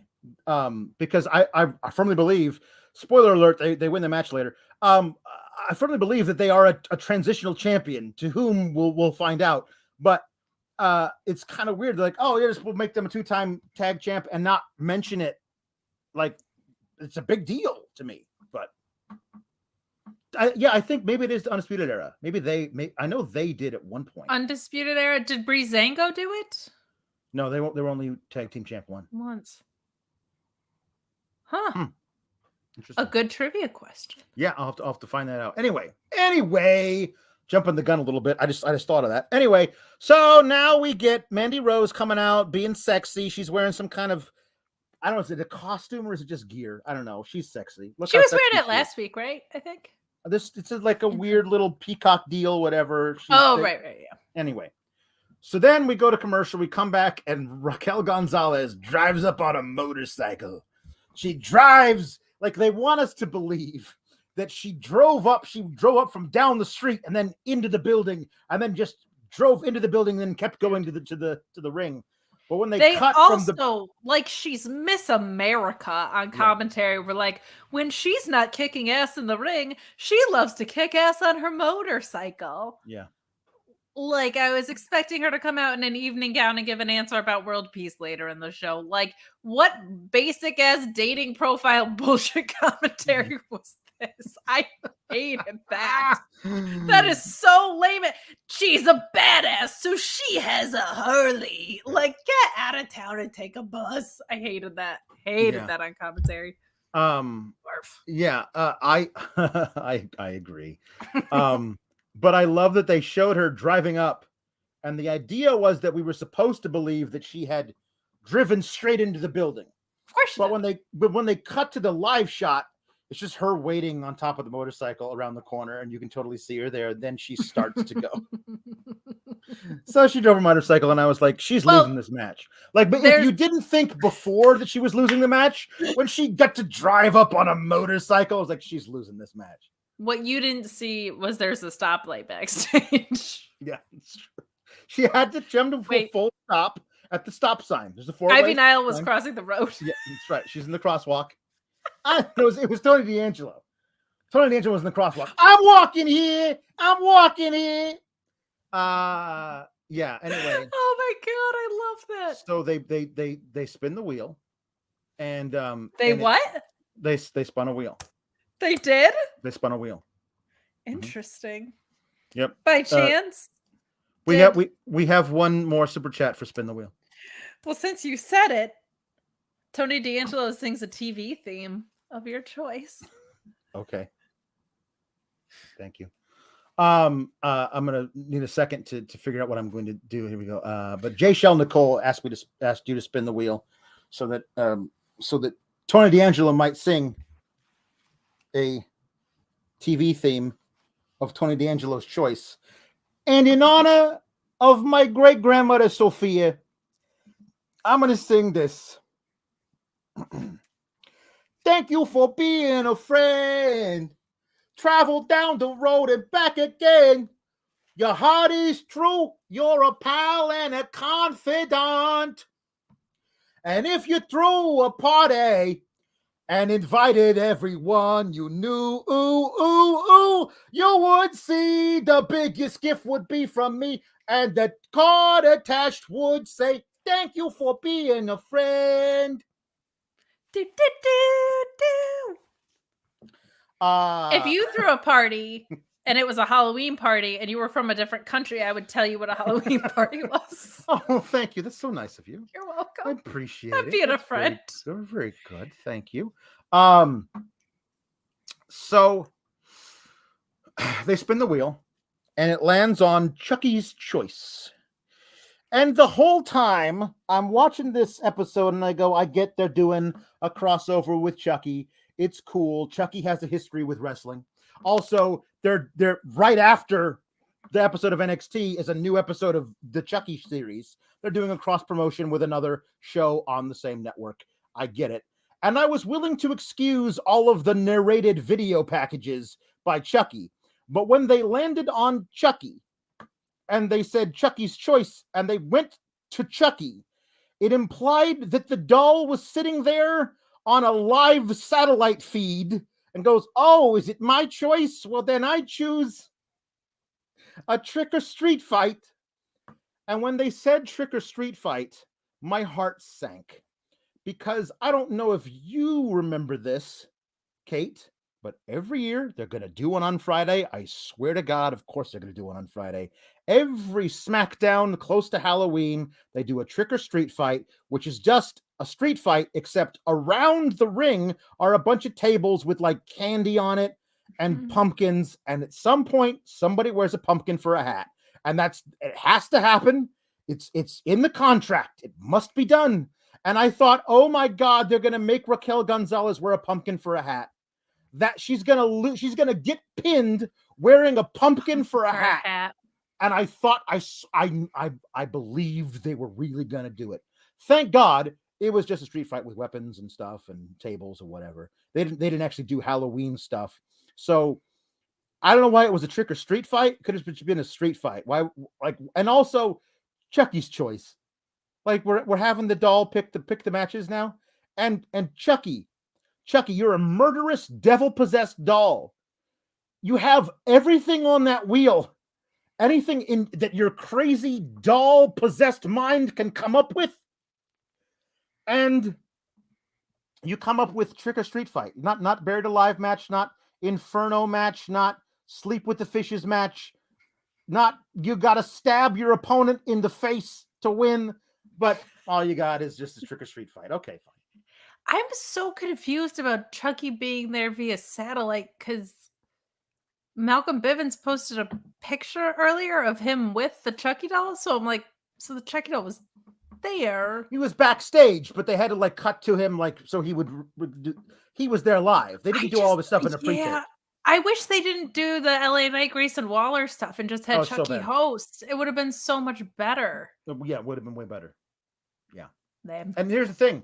They've got a lot of out-of-work puppeteers that work for WWE.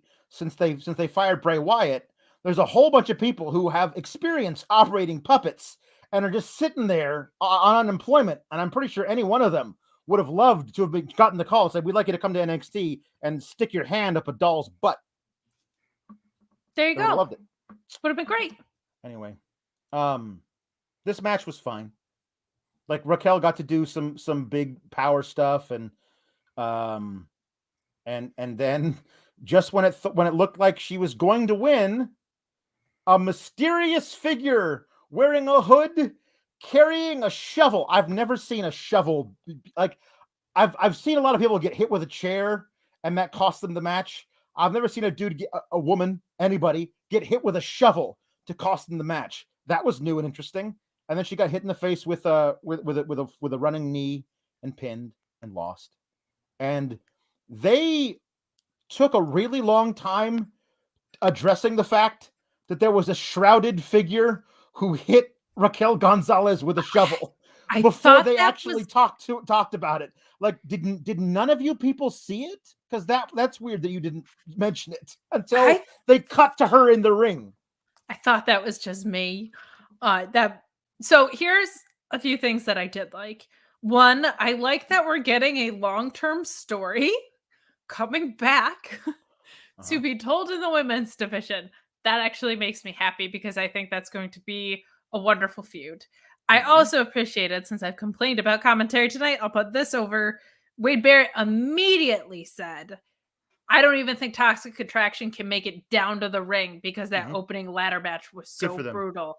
Thank goodness he said that, because if Dakota Kai comes out in her shroud and Toxic Attraction, her stablemates are just nowhere to be found. That looks really stupid. So that was an excellent justification by Wade Barrett. This was good. Mandy is very attractive and pretty good in the ring. Like, it would be so nice if they told the story of I'm hot and I'm good at this, or anything else.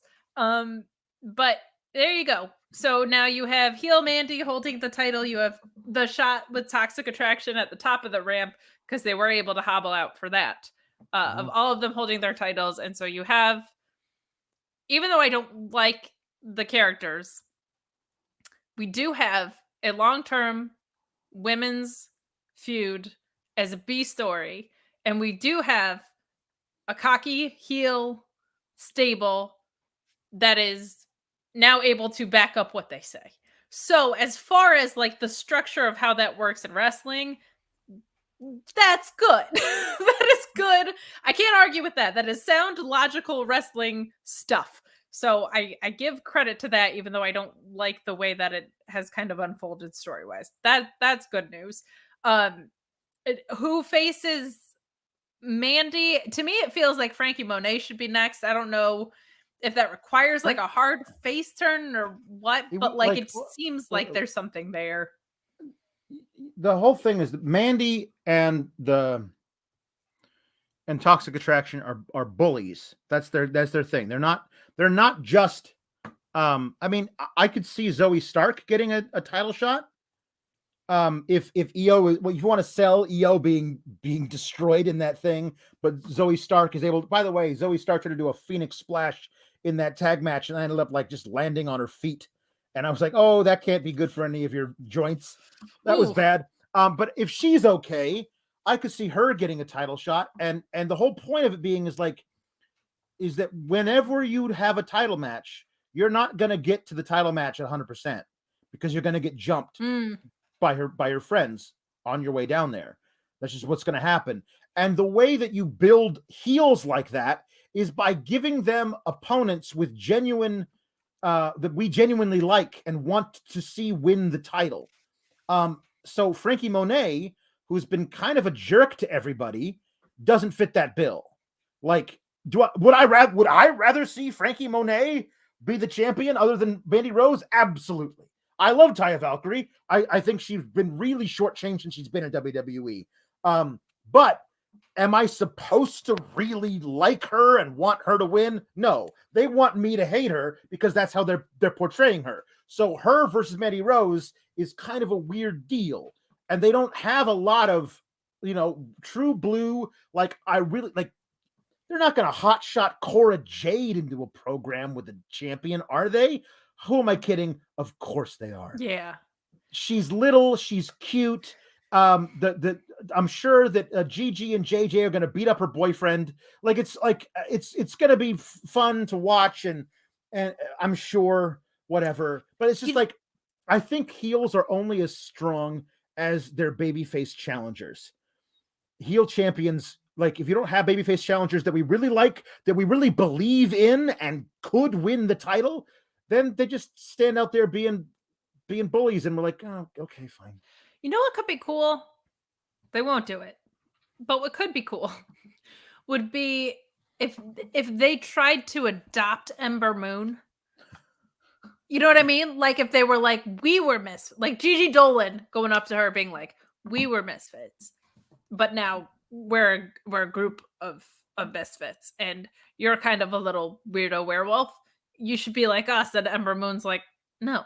Because she's someone you would want to see win the title, who I think could make things work with Mandy pretty well. That could be a kind of cool thing where they, you could even do that with Cora Jade down the line, this thing of she's like this little cute weirdo skateboarder kind of, right? Like skateboarders are always misfits because they're skateboarders in WWE. Yeah. So hey, come join our group of misfits, and people just say no. And then they get continually more pissed off that nobody wants to be their friend because they're cool. that could be a good place for them to go as a stable when you have both the tag titles and the women's title wrapped up in the same thing, because you could tell the same story through both of those things. But Ember would be the right call out of the gate, I think, because even in 2.0, it's like you're already rooting for her, to your point. So that could be really cool. Frankie, I just feel like the collision of egos, like I think about that in AEW, right? Like Britt's a heel and Jade's a heel, but their collision of egos could be really fun. Right. They're different kinds of heels. Yeah. And they don't usually create different kinds of anything in WWE. You're a heel or you're a baby face. You can only be an underdog. You can only be a bully. Those are the only two that they have. They don't figure out how to do things differently than that. And that's unfortunate. Or you can be a tweener and then you can be a badass, but we like watching you beat up people, but maybe we're not supposed to. We feel guilty about it, that kind of thing. Well, good news is then Frankie Monet is going to turn face because her booking has been dog shit, and that's the only way they build up faces. So. That's true. Yeah. Anyway.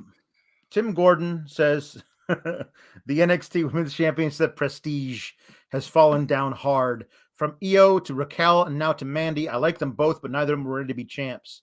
Well, look, if you're not going to do something with Mandy, when she's been there for years. And I disagree about Raquel. I think that she was white hot at this point last year after War Games and stuff. Like she was the thing. I don't think they've done a really good job at giving her people to beat as champion because they've also she was definitely a heel when she became champ. Correct. And she's done a very, very slow progression to being a monster babyface. Like we root for her, but she's vicious or whatever. But they didn't really do anything to get her there. The people that she's been fun from being baby faces to being heels, and now we like her because the alternative is that we like Mandy Rose, and like that's it. Like it's not the same thing. We loved rooting against. We were like, I want to like, come on, Io, beat her. But then she destroyed Io, and it was like, wow, she's really impressive. And then they started giving her other people to face, and it became like, well, I guess I don't want to see super heel. I love Dakota Kai, but like the point is that you're supposed to like root against Dakota Kai because she turned on her best friend, that kind of thing, that deal. But they really don't know how to book people, put people in really good positions to succeed, re the booking of the different people they're facing. And one thing that's an inherent problem to NXT that they, in my opinion, can't really do anything about, or probably could, but is a reasonable challenge, is they call people up kind of in waves based on your main roster programming and the time of year it is and going into Rumble and these things. Raquel was kind of like in this weird spot timing wise where Rhea and your Biancas were getting called up, like this newer wave, and then you had kind of the Toni Storm wave, which felt overdue, right? So she just kind of has like, she's just been there for a weird time. I would love for them to invest in her instead of watch Nia Jax continue to injure people. I think she should be filling that role on the main roster. And I feel like they just left her down here a little bit too long. And so some of her programming got stale, and she's just been in this weird transitional phase, to your point. So I don't think the problem is with her. I think the problem is just an amalgamation of circumstances for sure. Here's where I think that if they were to call her up tomorrow, here's what I think they do with her. She becomes Queen Zelina's heavy. And she just beats up people because Queen Zelina doesn't like them. And I think that's how they introduce her to the main roster. She becomes this evil queen's henchwoman. And it's a one-note thing. Look how big and powerful she is. Watch her pick up Dewdrop. Oh my God. That's it. And then they'll be shocked in 6 months that she's just this one note character that nobody really cares about. You know what I mean? Like the whole point of her was that we got to see her evolve. Like that feud that she had with Rhea in NXT was amazing. There was so many layers to it. And her and Dakota coming together and becoming this really great team together. Now I am very excited for this Dakota and Raquel feud that appears to be coming out of this. But I can't say that it's definitely going to happen. Because remember when Tegan Nox showed up after all those vignettes of a battery recharging, she came back, she attacked Candice, and then she was on SmackDown immediately. She never even appeared on NXT again. She had her big comeback moment at the top of the ramp. She was wearing a flannel. I remember this, wearing a flannel around her waist. She untied the flannel and threw it down. And then she chased Candice LeRae out of the arena. And then she was never heard or seen again in NXT. So who knows what they're going to do? Maybe this whole thing was just to like keep... This was a thing like we're going to protect Raquel by having her get hit with a shovel to lose the title, but then we're going to call her up immediately, and that won't matter that we did that. You know, what if she and Kaylee got called up as a tag team? That could be kind of cool. They're gonna have to rebuild the tag team division, is what I keep going back to, and like I think Raquel could do some really great work with a tag team division, and I think her and Kaylee could be like a very fun pairing. Yeah, they're gonna. I don't see any place for Kaylee Ray in NXT 2.0. I just don't. Not with them showing us what kind of women they prize in this NXT. Oh, I mean on the main route. I'm saying that. They did a little vignette. Like Kaylee Ray is angry now. Like I think they have something planned for her. Otherwise, why shoot the vignette? But I would love can you imagine like Rhea and Nikki coming out and doing a little cutesy promo like, hey, there's no other tag teams. I guess we have nobody to face. And then Kaylee Ray and Raquel show up and just they dispatch Rhea. Or they make her watch as they just murder poor Nikki Cross. Yeah. You know, to like, oh my God, this is crazy. That could be something really interesting. And then you've got an actual ready-made feud. And not that they'd ever actually do this, but you could really play up on the history between Raquel and Rhea. This is personal between these two. Kaylee Ray is using that personal animosity for Raquel for her own gains, and Nikki's just caught up in it. And that's a great story to tell between four really talented women. And they're not going to do it. Of course they're not going to do it, but it could be a lot of fun. But in my head, that was what you said about them just coming and like destroying Nikki Cross made me think of when Awesome Khan / Karma was just like the only good thing in the Divas division. And she just came in and was like, oh, Kelly, let me eat her for breakfast, scare the shit out of you and leave. Like that would be fun to do with if they had a bunch of babyface tag teams, which they don't because they don't have any tag teams. But I could see it being that where they're like, yeah, we just come and destroy people and leave. Right. But they won't do that, so we can move on. Rob Reed says Mandy Rose is a surrogate for everything they wanted Eva Marie to be because she can actually wrestle. Yeah, I honestly feel like you got to figure out what you have with Mandy Rose. You can't just starting it. They had her beat Sonya Deville. I mean, it was different obviously circumstances meant something at the time, but they had her beat her in that SummerSlam match. And the next thing they did with her after that was put her in another tag team with Dana Brooke instead of Sonya Deville, which I actually liked. I kind of liked her and Dana being together. Okay, that makes one of us. Enough. I mean, yeah. But here's the thing: in that super chat, you know what the last part of that phrase was? She can actually wrestle. Know what they talk about? Yeah. How hot she is. Yep. Yeah, exactly. Exclusively, you can be a hot woman. You can be proud of being a hot woman. Yeah. You can use your looks to be a bully about being a hot woman. You can also be other things. The Nerd Guru says EO taking a pin from Mandy would make me vomit. I mean, like there's a lot of Mandy Rose is not my favorite, and she's not my choice to be champion. It's not Eva Marie. It's just not. And EO is going to lose these matches because there's no place for EO on the main roster too. I mean, here's another thing you could easily do. I don't know if they're going to do it, but it would just like Vince to do it. if Asuka is healthy, then send Io up on the main roster and have her team with Asuka, and Asuka and Io versus Nikki and Rhea could be a lot of fun too. Just those 3 tag teams we're talking about. Raquel and Nikki, Raquel and Kaylee, Rhea and Nikki, and Asuka and Io. That's it. Those are the only 3 tag teams you need on the main roster, and you can have a division with those 3. If that happens, any tag team that Asuka's in just needs to be called Of the Sky, because she had like the Pirate of the Sky, and she would have the Genius of the Sky. The Intangible One, Cliff Beard, talking about street fights.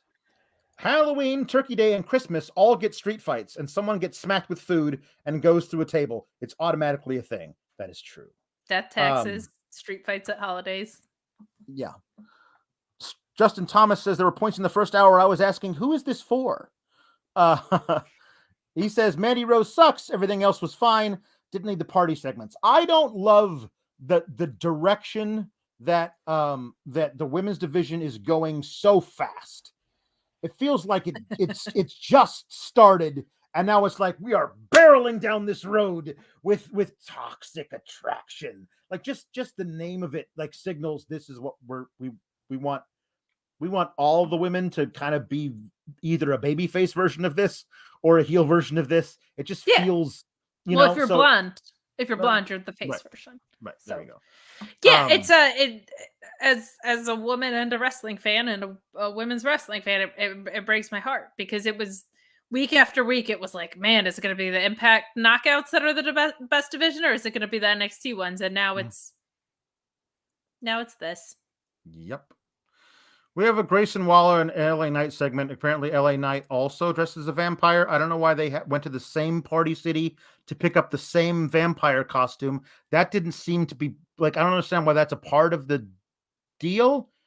Like, are we to assume that Grayson Waller stole LA Knight's vampire costume and LA Knight went to where he left his vampire costume and it wasn't there? So he went back to Party City and purchased another one? Why are they twinsy vampires? That does not make sense in any way to me. Why are they both dressed as the same vampire?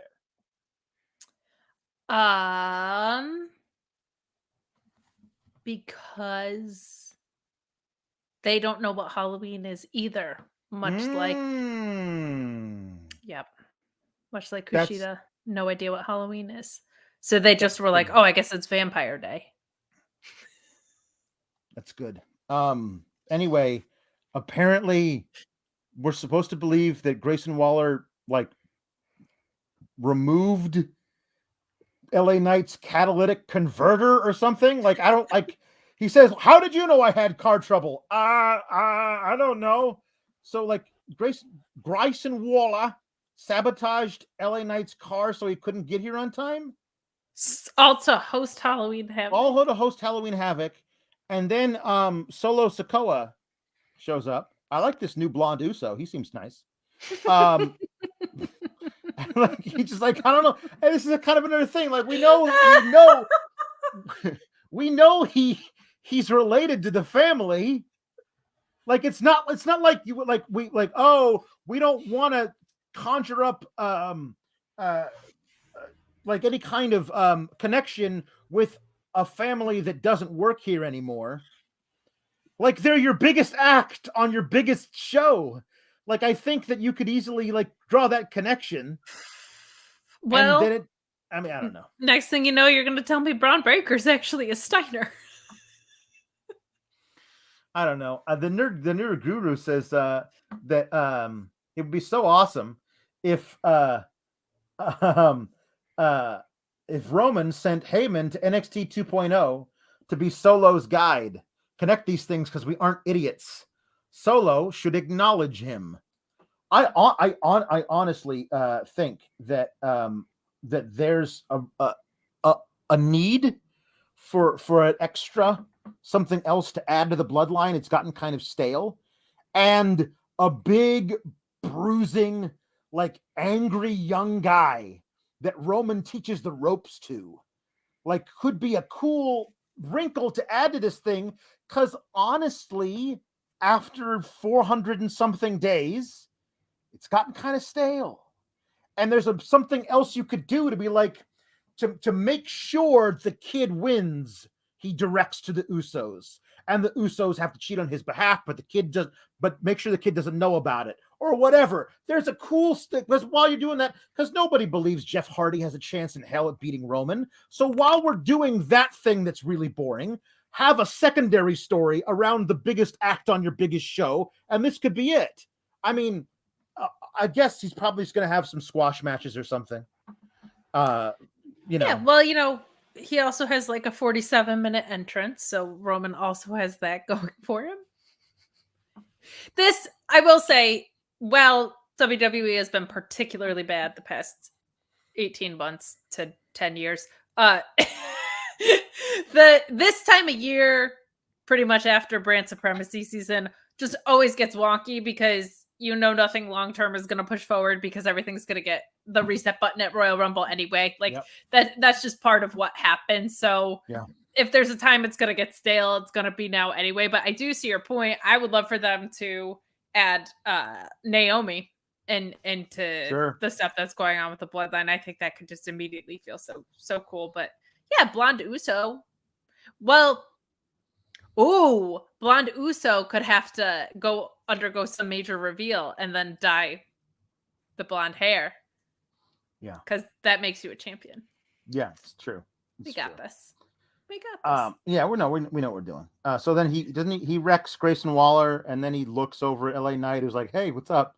And that's about it, right? That's the whole thing. I don't think he didn't attack LA Knight, did he? No, that's it. I had to let's keep letting like Cardi B host instead. I just don't like Chucky was kind of hosting, Grayson Waller was kind of hosting, LA Knight was supposed to host, and then Blonde Uso. I don't all to host what? To spin a rigged wheel? I don't know. So we got a super chat. I'm going to read this. Josh Baker says, Alex, you're the only other mountaineer / duck I've ever heard of besides myself. So I had to send a shout. Keep cool, gabagool. I also have never heard of anybody who attended both the University of Oregon and West Virginia University. That is a crazy small world. So off of the cap. I have decided that those are not mascots, and you guys are both actual mountaineer ducks. You could be a tag team like the Mounties, but do you see there? It's the summit. We should be there. We should be there by midnight. Isn't that right? Quack, quack. Shocker Show could never. Mountaineer ducks. Oh, I popped myself so hard. I don't care about anybody else. Sorry, guys. I'm a heel. I don't care about anybody in the chat. That one was for me. So we get MSK versus Imperium. But spend money to spin the wheel. I don't care about you, but give me your money. I'm a heel. We now have found it is the Imperium are the third tag team to become 2-time NXT tag team champs. Can I guess one? Yeah. The Revival? Yes. Mm-hmm. I thought about it earlier. They were the first, and the second was the Undisputed Era, and these are the third, Imperium. Which is cool. The thing is that I think there were a lot of teams that might have done it, but then they got called up so fast. Yeah. Like it and they were great. And just you never had the opportunity. Usually it was like, okay, we're gonna build you to become tag champs. Then you're going to lose the belts, and you're immediately going to get called up. Like that was Street Profits and Viking Raiders, War Machine at the time, or War Raiders, and all that kind of stuff. And now it's like it's Imperium is just going to be here for a while because I don't know that they know what the hell to do with them on the main roster. I know what I know what they did with Walter when he was in a Survivor Series match. They had him lose in like 2 minutes. So there's that. But this was a great match. I'm kind of okay with them sticking around for a while. And before we start to talk about MSK, any of your Izzy comments are not funny and will not be read. So this is your chance. Moderators, feel free to ban anybody because you've been warned. Here's your disclaimer. Don't mention any children and come at them on the show. So now that that's out of the way, we can talk about this match. I'm kind of cool with Imperium sticking around. I still don't know how NXT UK fits into like any of this. But I don't feel like their work is done in NXT. I feel like a lot of times you would see like that was kind of cool because it actually felt like title reigns meant something in real life in NXT when you would see them get called up, but a lot of times that felt like they've exhausted what they can do in NXT and it's now time for them to go to the main roster. Not going to talk about how bad the handoff has been. But I feel like there's still so much work that Imperium can do, and I feel like there's so much juice with them and Walter that could play out here that I don't need them to move on and up by any means. But I thought this was a good match. The booking surprised me. The irony of them finally getting cheered just to go ahead and drop the titles was something else. Talked about that a little bit before we hopped on air, you and I did, but I like MSK. I don't know what to tell you. Like I've been cheering for them the whole time. I also cheered for Cody Rhodes when he was a face. I didn't think anything was really going wrong there. But I like Imperium, and I think they're so different than anything else. But I agree with you and what you said earlier that they're going to be transitional. I think it's to the Loaves of Bread tag team, but you think it's to Brooks and Dunn. I would love for it to be the Creed brothers. I think that's a much better idea because they don't need they don't need to be characters yet because they have Malcolm Bivens who can be the character for them. I would rather he be the manager for the Cruiserweight champ and the tag champs and a little firecracker who's probably going to break somebody's jaw in the women's division. Like, I would love for that. I'm afraid it's Brooks and Dunn. I'm afraid it's the Bar Fight Boys, the Yahoos, because they have that stupid, like, here we are, we're cowboys. That's our character. It feels like if this was 1995, they would make Duke the Dumpster Droese NXT champ. Like, it just feels like we need these occupational, like, where's the son of Isaac Yankem? Like, where are all of, like, that's what it feels like the next thing is. I thought the match was really good. I didn't see a need for it to be a lumberjack match because it was a lumberjack-a-lantern match, because 3/4 of the way through the match, a brawl broke out and all the lumberjacks left. Now, earlier, they might as well have not been there when Nash Carter did a cutter to Marcel Bartel off the top rope to the outside, and nobody caught poor Nash Carter, who just jumped from the top rope to the outside and landed directly on his tailbone. And like, maybe in a lumberjack match. There are so many of you. Somebody catch poor Nash Carter. I hate lumberjack matches entirely. All of them, every single one that's ever happened. It's maybe my least favorite stipulation to ever be a thing. They say that the point is to keep them back in the ring, and clearly it's to beat them up when they're out of the ring. Like, I hate lumberjack matches. So, and this one was even more stupid because they just left. But the actual match itself, I really liked. To your point about Brooks and Dunn, I have a little bit of hope because of what happened in the main event tonight, that maybe they're going to be a little more careful with their championships outside of the women. And even that, as much as I don't like it, Mandy Rose has been there a long time. She knows how to work TV. She has some experience. Yes. So I think they might realize that we need a little bit more time before we go putting stuff on new guys, or that if they're going to be new, to have someone established like Malcolm Bivens in the mix makes sense. So I'm hopeful for those reasons, but I understand what you're saying, that this is a very character-driven product now. Yes. Intangible One Cliff Beard says, "Give me Loomis and Johnny as the next tag champs." I would pop for that. I would seriously pop for that. I would too. But however, I still believe that Johnny is just waiting out those days. I don't think they're going to put the title on him anytime soon. Could you imagine though if it was booked in this way? Yeah. Where, like you said, it's like he's still trying to establish a relationship with his son-in-law. Yeah. So it's like booked with this wisdom that Johnny Gargano has, and Dexter Loomis just comes in occasionally, but as the hot tag and murders someone. Yeah.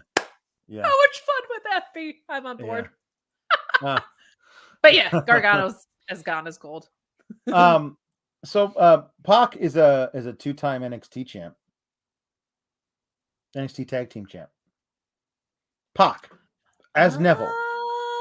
Do you know, with 2 different partners, do you know who his 2 different partners were that he won the tag belts with?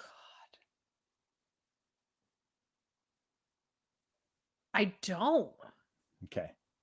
One of them you're never going to get because I don't think I've ever heard of this person. And the second one is really funny to me. It's not Sami Zayn, is it? No. Okay. Okay, the one you're never gonna get. Have you ever heard of the name Oliver Gray? Because I don't know who that is. No, but holy generic name. Oh my god, if that doesn't sound like he just got to NXT UK, I don't know what does. Oliver Gray. Oliver Gray. No idea. And the other guy is currently a commentator for WWE. Graves? Yeah. Wow. I don't think I knew that. Corey Graves. Huh. But was that the last thing Graves did before he got I think it was one of the, I think like that was it. Like that was I think it. that like he was tag champ when he went out. I think if I remember correctly. That sounds right, actually. Now that you say that. Yeah. And our moderator Luis is saying that Oliver Gray is Joel Redman in the Indies.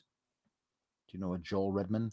I don't. I'm gonna look it up now, though. I'm very curious. No, I'm very intrigued. I'm very curious about Oliver Gray, Joel Redman.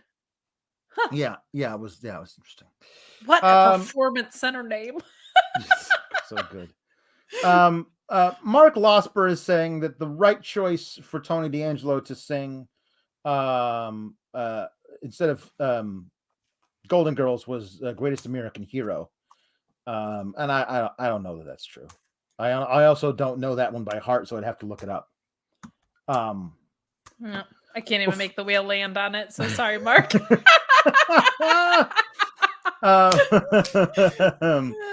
Mark Losper also sends a super chat saying that the Michael Myers comment deserves this money. Send the goons to SRS to make sure you get your share. M. Scott says, "I just laughed way too hard for Boney D'Angelo." Team KALEX, don't miss. It's just my cousin Boney, who had a very tragic end. A very tragic end. Aaron H says super chat says, "Greetings, legends. Had to work late, so I'm catching the stream late. As soon as Keep Cool Gabagool merch drops, I'm on it." I think we have a couple of designs for a Keep Cool Gabagool merch. We might have to forward those to Sean so we can get them to our graphics people so we can get some Keep Cool Gabagool merch.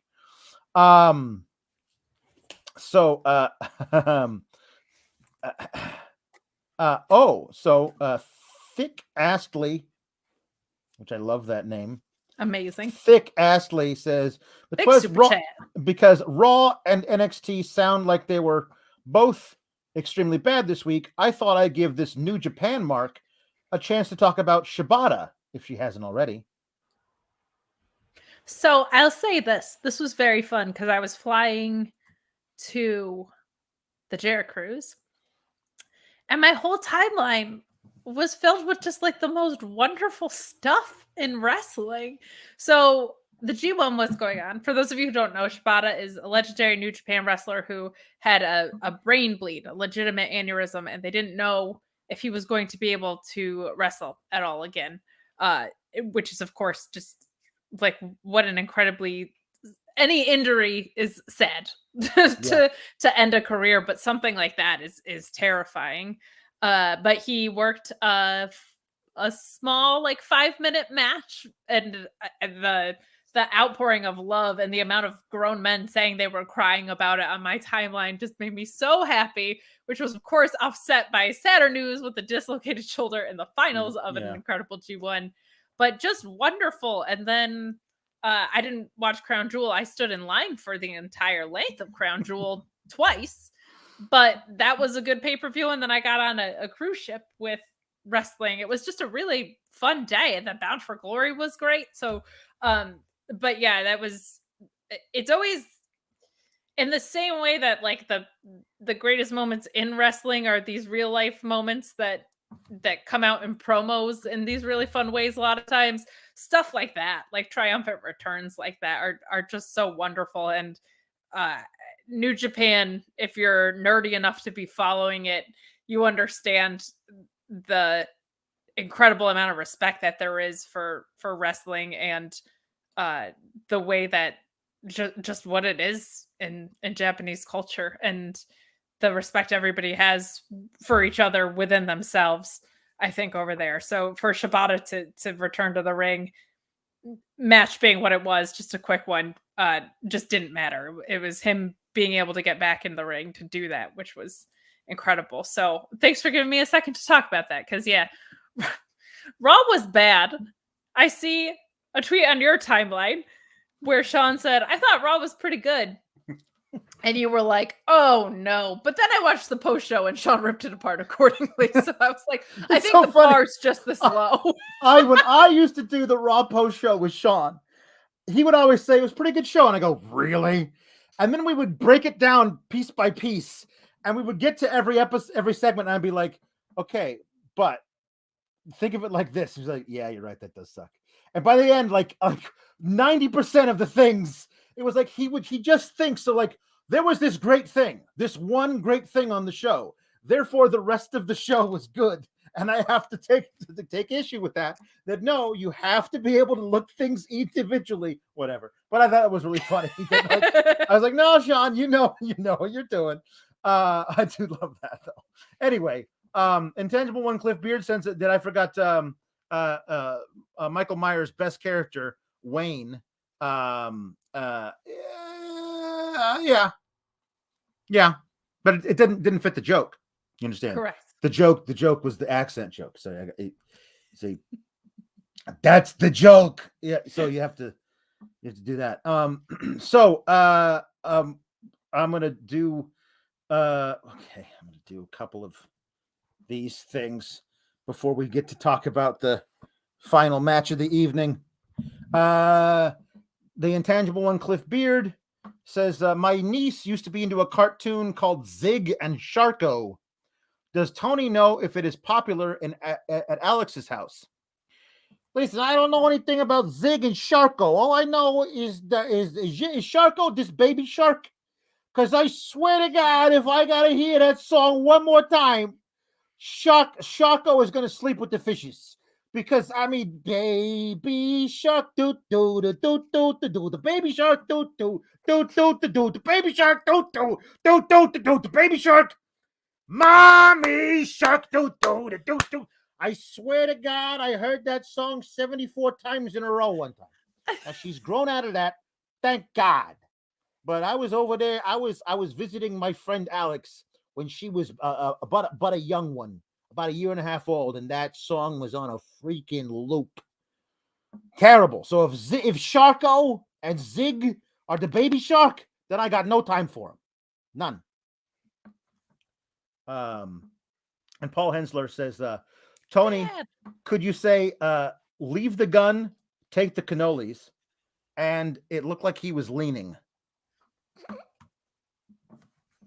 Leave the gun, take the cannolis. It looked like he was leaning.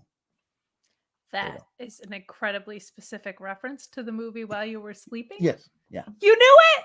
Yeah. Oh, that makes me happy. Yeah. I had to like, what is that from? That's not a De Niro line, is it? And I had to like, oh, Joe okay. Jr. Yeah, there you go. No, There your it is. early '90s chick flicks. I'm proud of you, Oh my God, Tony it's been D'Angelo. That is so masquerading as long. Alex. It's been such a long time since I had to watch one of those. Hey. So let's talk about this final match of the night. Here's what I'm going to say about this. I did not want Bron Breakker to win. I thought, I still think it was objectively too soon for him to become NXT champion. I'm still glad he did not win. Mm-hmm. But after tonight's match, I hope he wins the next time he's got a title shot. Yes. Like he proved everything he needed to prove to me. And the story can be now him fighting to get back to this spot. You know what I mean? And then he can, and when he finally does, then he can win it. Like Tommaso Ciampa, like he hits the Willow's bell, kicks out. And I was like, okay, here we go. Are you going to do the thing where the kid kicks out of everything and wins? And then he hits a DDT on him on the concrete on the outside, rolls him back in the ring, fairy tale ending, kicks out. Okay. And then it was like Ciampa's like, no. This goes back to this, like the rolling down the knee pad to do the running knee to the skull. That's old school, first turned on Johnny Tommaso Ciampa. Tommaso Ciampa had to go back into his bag of tricks when he was a bad man. Before his daughter was born, like he has not had to resort to this stuff in a long time. But that's how badly he needs to keep Goldie. And not only does he roll down the knee pad and hit him with a running knee once, he does it twice. He does it a third time, and then he has the fairy tale ending again. And that's what you have to do to keep this guy down. And the kid, man, he had heart, but he was selling really good for that last offense. Like every time he got kneed, he sold a little more. Like he was blinking, trying to focus. Like I was like, you're gonna concuss this kid. And honestly, like that's what he did everything he needed to do.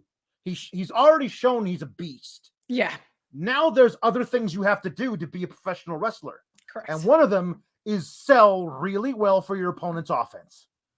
And he did it. And I'm glad that he still lost because that story still needs to be told. And he should be the next NXT champion. Just not now. Yes, unless they want to do something fun with Samoa Joe if he does come back. That's my only asterisk. I honestly thought that they were going to have the kid win. I did. And then Samoa Joe was going to come out. I thought they were going to do that, but I was prepared to be disheartened. I was prepared to think we were going to end with a hot girl and a jack dude that doesn't really have a character holding the titles, and we didn't. So now I am totally on the same page as you, where I can't believe that Bron Breakker was in the NFL like 18 months ago or something, and he's already this good at this many aspects of it. But watching this match, there's that magic thing was there for me watching this, which was really cool because both opponents were really selfless in this. I felt in a lot of ways. Like to me, I was so glad Ciampa won because this match, what you just said, was everything. It's every reason you want somebody as veteran as Ciampa to be your title holder. Absolutely. Like he told that story with every cell in his body, going back to the bag of tricks, like you said, starting the match as the savvy veteran who knew when to roll out of the ring, who knew when to re-strategize. Like he made Bron Breakker look like a star this entire time. And he was doing it himself. Like Breakker was making himself look like a star as well. But when someone as established as Ciampa does that for a new guy, that's the juice of professional wrestling. This felt like a main event. This felt like a pay-per-view match. Like I loved this match, and I was glad that I loved it, and I was glad Ciampa retained because if he can do that with some of these other guys, I think Breakker is clearly the breakout star. But if these other guys are kind of coming along, if Ciampa can put over Duke Hudson and put over some guys that like have some sea legs and are still getting established, but Ciampa can go, I'll make them look like viable contenders in the same way that I feel like CM Punk is doing it real well in AEW right now, telling the savvy veteran story, but making these kids look like they're a little faster than him and a little younger. That he can do a lot of really great things for 2.0 if they let him keep this title for a little bit, because he can make some guys look really, really great in the process. My concern is, what the hell do you do with them after that? Because you don't have this thing anymore to point to, and your Gargano's out the door, your Kyle O'Reilly's gonna be I honestly out the don't door. know what Ciampa's contractual situation is. Yeah, I don't either. But yeah, I there's not enough good things that I can say about Ciampa. Yeah. As valuable as he is, Breakker, as far as he's come in such a short amount of time and all the things he's doing right, he still could use some character development, because as you said, you have 1 foot in the Steiner world and 1 foot out. And he's kind of just this, it kind of reminds me of when Triple H felt like, you're like, okay, you're like the cool social studies teacher that wears a leather jacket and sits backwards in his chair. Like, there's some cheese dick stuff that they need to work out with Breakker. But yeah, like you said, to be selling this well this early, like, there's a lot of things that are going really, really well with him. And I'm glad that they did not hotshot him, because Ciampa could do some really important stuff here. Like, I will take whatever the hell Bron Breakker's character is over a guy who was on the show tonight and we didn't even talk about because I forgot about him, Joe Gacy. Like, I would much rather have Bron Breakker than some character that makes me not want to ever see him on TV. You know what I mean? Like, they could have given him something horrible, something slightly goofy or cringeworthy or whatever, but like, they didn't. Like, Joe Gacy, for those of you who care, was on the show and had a match versus Malik Blade, and Harland showed up and like put his hands all over Malik Blade, like was choking him out. I don't think there wasn't a no DQ match, so I'm pretty sure you can't just throttle a guy's opponent in front of the ref. Oh, you know what though? I spun the wheel and it was a throttle someone's opponent in front of the ref match. So okay, cool. It's fine. No, what annoys me with the Gacy thing is, if they left the weird woke stuff out of it, I kind of like this, like the relationship where he's in control of Harland. Like, that piece of it, I actually find very compelling. Yeah. And if they lean into that, I'm cool with it. And Gacy can actually go in the ring, like he knows what he's doing. So yeah. But yeah, but I'm with you on that sentiment as far as like. Yeah, I agreed. Ricardo Alidolo says, I totally thought that Bron Breakker was winning. Yeah, I think a lot of people did. I think almost everybody that I saw predict said that they thought it was going to, just strap the belt to him. See what's like, let's do it. Let's send us down this new road. And like, you have the opportunity to tell a story with him, as opposed to, we just put this kid who's only been wrestling for a year and at the top position in this little fledgling brand, and now he's got to learn like on the job, really learn. Like, there's other things you can do instead. TDX 1138 says, my family is all Steiner, but I'm just a Breakker. That's the t-shirt. John Gorman said, hey, Alex and Kate, didn't watch NXT, but wanted to show my support of your show. Even though Rex Steiner is pretty green, I'm shocked they didn't put the title on him. Keep up the great work. Love the show. Thank you, John Gorman. Thank you. Here's the thing. I still think Bron Breakker is a stupid fucking name. Oh, it is. Like, if you called him Rex Steiner, there would be nothing wrong with him right now. Nothing wrong with him. If you just called him Jeff Smarty. No. If you just called him a normal name, if you called him Bron Breakker with 1K, I wouldn't even have. If you called him Oliver Gray, it would be fine. Perfect. Listen, but no, Rex Steiner, I think, is better, because then you could lean into the fact that he is Rick's kid, wrestles like Rick, and moves and talks like Scotty. Yeah. Like it's uncanny. And I think that there's a really cool thing there because listen, NXT, your median age of people who watch your show is 62 years old. They remember fondly when they were fully adult males watching the Steiner brothers come up in the late 80s, okay? They remember fondly the Steiner brothers.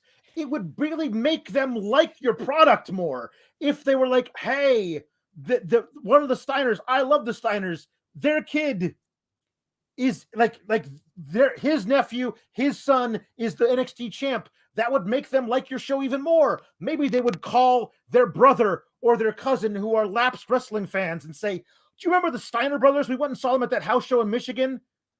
They're like Rick, the guy with the headgear. His kid is the like, and you'd be able to lean into the fact that you have old guys who watch your show. You know what's now I'm wondering if there's a little bit of a battle for that name, because the way, and I know WWE has a gazillion dollars and could do anything, but the way that they are going around it makes me wonder if they're fighting it and going to change it when it gets to the main roster. Like, if he was just going to be Bron Breakker and there was no hope he was ever going to use the Steiner name, I don't think that they would do this, all of this hinting. It makes me think the Steiners have agency over their name and WWE wants it, and there's some friction there.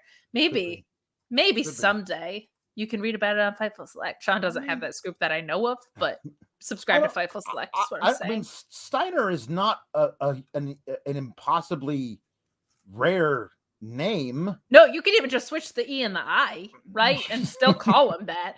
But maybe they also don't want to like step on that would make him Steiner. It would. But they spell Breaker with 2 Ks. Like, listen, whatever. But like, and maybe you don't want to mess up the relationship because you're trying to. Yeah, it's just, it's funny. It's so heavily hinted at that it makes me think maybe something's there. Yeah. Like, agreed. Antoine sent a super chat saying, this is for hashtag Team KALEX and for Fightful Select and Alex's Sour Graps. Love listening to them while at work. And if Kate was on Select, I would still sell. That's nice. Thank you. That's you nice. Get a wheel spin for that. No, we already did that one. Ooh, Tony D'Angelo meditates and does a chant. God. This is the best night ever.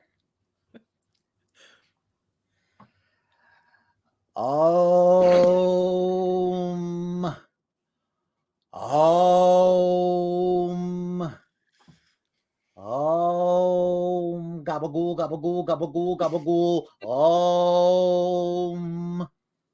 I don't really know any chants, but that's about how serene. I like that Tony D'Angelo.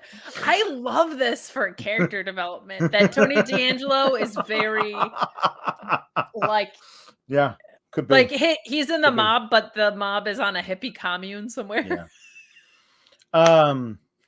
The Nerd Guru sends a super chat saying, God of War Ciampa was such a bad mofo move, and yeah, I'm fully on board with Steiner Jr. Now just call him that, please. No more Breaker King. Yeah.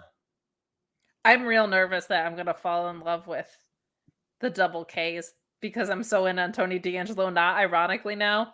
I'm so nervous. I'm going to be like, you know what? They've got a point.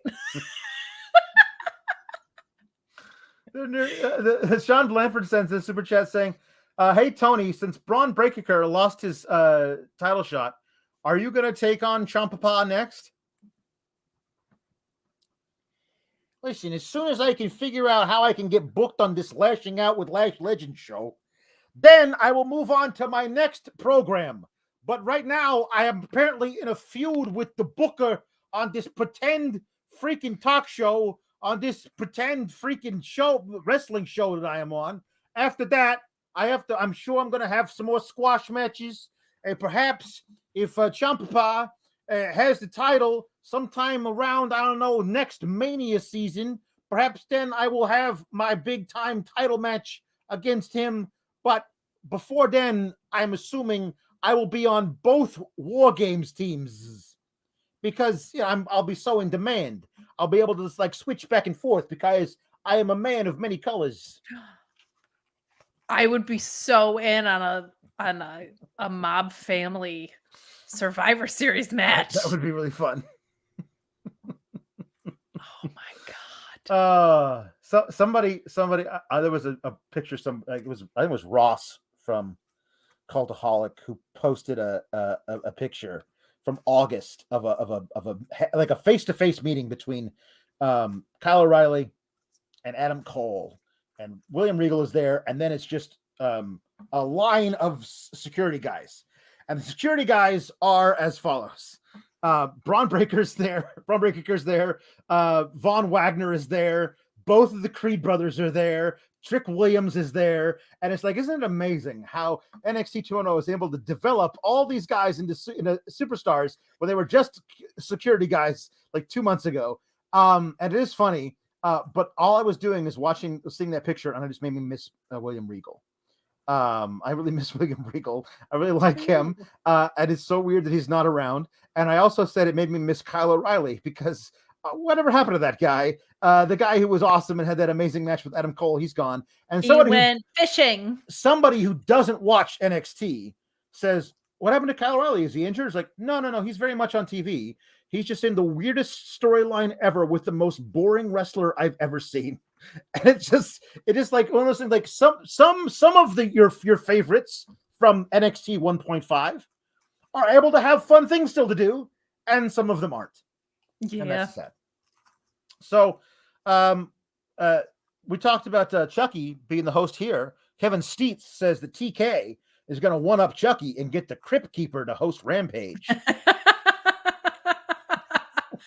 He would. That would be fun. He's going to talk a bunch of shit about it, too. Yeah, you would talk some shit about it. Would that be amazing?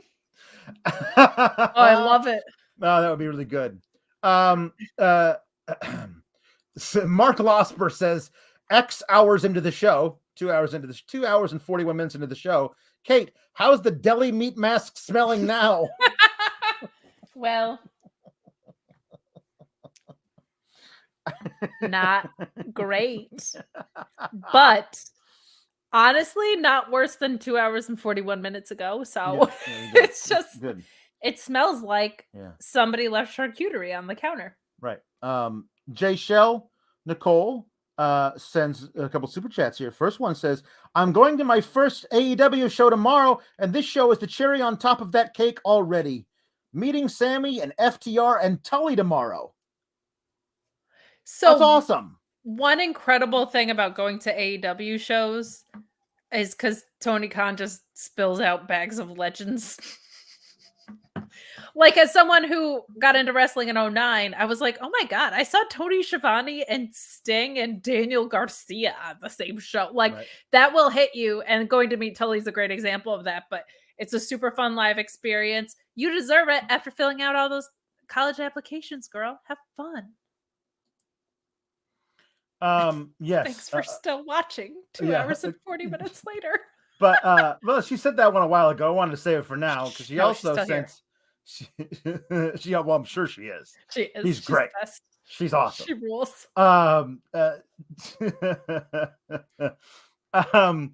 Antoine says, name Tony D'Angelo's Super Survivor Series mob team. Each has to be a mob. I don't know. Each has to be a mob. Yeah, I don't. Oh man, I still think they should have done something with the old Von Wagner. I just had him be a mute who just gets to look menacing. Like, dye his hair dark, slick it back, and have him stand behind Tony all the time, like looking around as though he's like looking for somebody who might be coming to whack Tony. Like, I think there's a lot of cool stuff you could do with that guy because he's got zero personality. Then utilize the fact he's got zero personality and make him just a cipher. But yeah, I don't know. I don't know who would be on his Survivor Series mob team. Joe Pesci. Well, yes, I suppose that's true. Robert De Niro. Yeah, Ray Liotta. Yeah. Ray Liotta. Yeah. But it's also just Goodfellas. It's just Goodfellas plus Tony. Yeah. But also, like, can we just throw in Scott Steiner. Speaking of which, Or like Sheamus. speaking of which, J. Shell Nicole says, let Bron Breakker teach Tony D math. And all the problems are done with fishes. Yeah, that was supposed to be a jukebox thing. I'm pretty sure. I don't know. I would honestly want to see that. Oh. That I would want to see that on the show. I want to see Bron Breakker cut at Chase University. Yeah, there we go. You should go to Chase University and teach math, and you should just cut that promo on whoever he's feuding with next. I think that'd be really good. Chris Reigns asks Kate, would you be able to buy Pretty Pete a mojito off your drink package? I wasn't, but I did get to see him, and we did message. I was very relieved that he knows who I am on Twitter and who I am on Instagram are the same person. Oh wow. Like he put 2 and 2 together, which is a good thing. Because I'm weird on Twitter and normal on Instagram, so I think he knows that I'm being silly. So I owe him a mojito. We're gonna make it happen next time, but I'll probably have to actually pay for it because I can't imagine the next time I see Peter Avalon, I'm just gonna have an open drink package. But he did come out in a bathrobe with the other wingmen on the cruise. That was just the best. It was so funny. Bron Breakker, what do you mean you're gonna teach me math? I don't understand. What are you doing over here? Listen, Bron Breakker, listen. You want to teach me U.S. history? Fine. You want to teach me world literature? I'm all right. You want to teach me the geography of Southeast Asia? I am on board. But if you try and recite fractions to me one more time, I'm gonna knock your teeth down your throat. Braun, stop it. I have one final jukebox, as is tradition. I'm going to, as William Regal, I'm going to rap It Takes Two by Rob Bass. That is the last thing we're going to do tonight. Thank you to the 450 odd of you who stayed around to watch. And thank you to everybody who just super chatted spin the wheel today. So all right. There you go. Let's see if I can. I got to get in. I haven't done William all night. I got to get into it. I know. Take a breath. Let's see. War games. War games. War games. Got to warm up. War games. There we go. It takes two to make a thing go right. It takes two to make it out of sight. It takes two to make a thing go right. It takes two to make it out of sight. I want to rock right now. I'm Rob Bass and I came to get down. I'm not internationally known, but I'm known to the microphone because I get stupid. I mean, outrageous. Stay away from me if you're contagious. It's a very, very important thing to remember right now because COVID-19 is very prevalent, especially in the Florida area. So please stay away from me if you are contagious. Because I'm the winner. No, not a loser. To be an MC is what I choose. Ladies love me, girls adore me. I mean, even the ones who never saw me. Like the way that I rhyme at a show. The reason why, man, I don't know. So let's go. Because it takes two to make a thing go right. It takes two to make it out of sight. It takes two to make a thing go right. It takes two, Kate, to make a thing go out of sight. War games! I have a new idea. Please. Regal's been gone for a little bit. He has been gone. I miss him. Smojo's been gone. I want Imperium to go into William Regal's office and be like, look, we want a match against Loaves of Bread. They haven't lost. We think they're viable components. And instead of just answering, William Regal answers in raps. And they just have to deduce the answers. That would be fun. I need to get him on my television because I miss him. Guys, Alex will never do another impression again. If you don't leave a thumbs up as we wrap up here, he He will never be Tony D'Angelo if you don't go to Fightful Select and subscribe for just $5 at FightfulSelect.com. Thank you so much for hanging out with us and for spinning the wheel. And Boney D'Angelo thanks you as well. Keep cool, gabagools. Kate, where do they find you, Kate? Where do you find me? Yeah, where do you underneath find you? a gabagool mask is where I know, but like if the nice people want to follow you on social media or want to watch you do other podcasts and whatnot. Oh, I understand the assignment now. You can follow me at KateOnTechIC on Twitter. You can catch me losing my mind with Alex here every Tuesday night after NXT on Sour Graps, Wednesdays at the Mark Order Pod, where we talk all things All Elite immediately after Dynamite, and I'm sure I'll be in some other ridiculous costume harassing Sean Friday doing SmackDown and AEW Rampage post-show. And you can find me on cruise boats on occasion. Every now and then. Or in line to try and get on one. Trying to get on one. You can follow me on Twitter at Alex Sour Graps. Do the reviews of Raw and SmackDown where I get really angry about really bad stuff.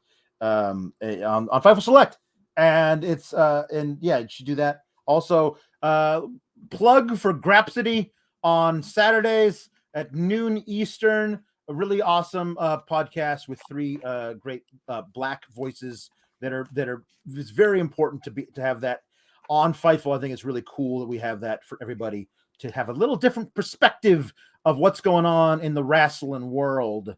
But thank you, everybody. Now you've done it. Okay, hold on. All right, I'm gonna let you go as Tony. Here we go. Ready? I love that you plug Grapsody as being an important voice in the wrestling world while I'm putting on a googly eye back on my head. We are not. We are correct. Goofy, we're goofy, silly, ridiculous things. But I want to say, hey, there's a Wednesday Dynamite. Come back here Wednesday night, tomorrow night to see Son Rossep and me. Well, me, Alex Pawlowski, and Robert DeFelice talk about AEW, but also keep cool, gabagool. Oh, I forgot to hit the thing twice.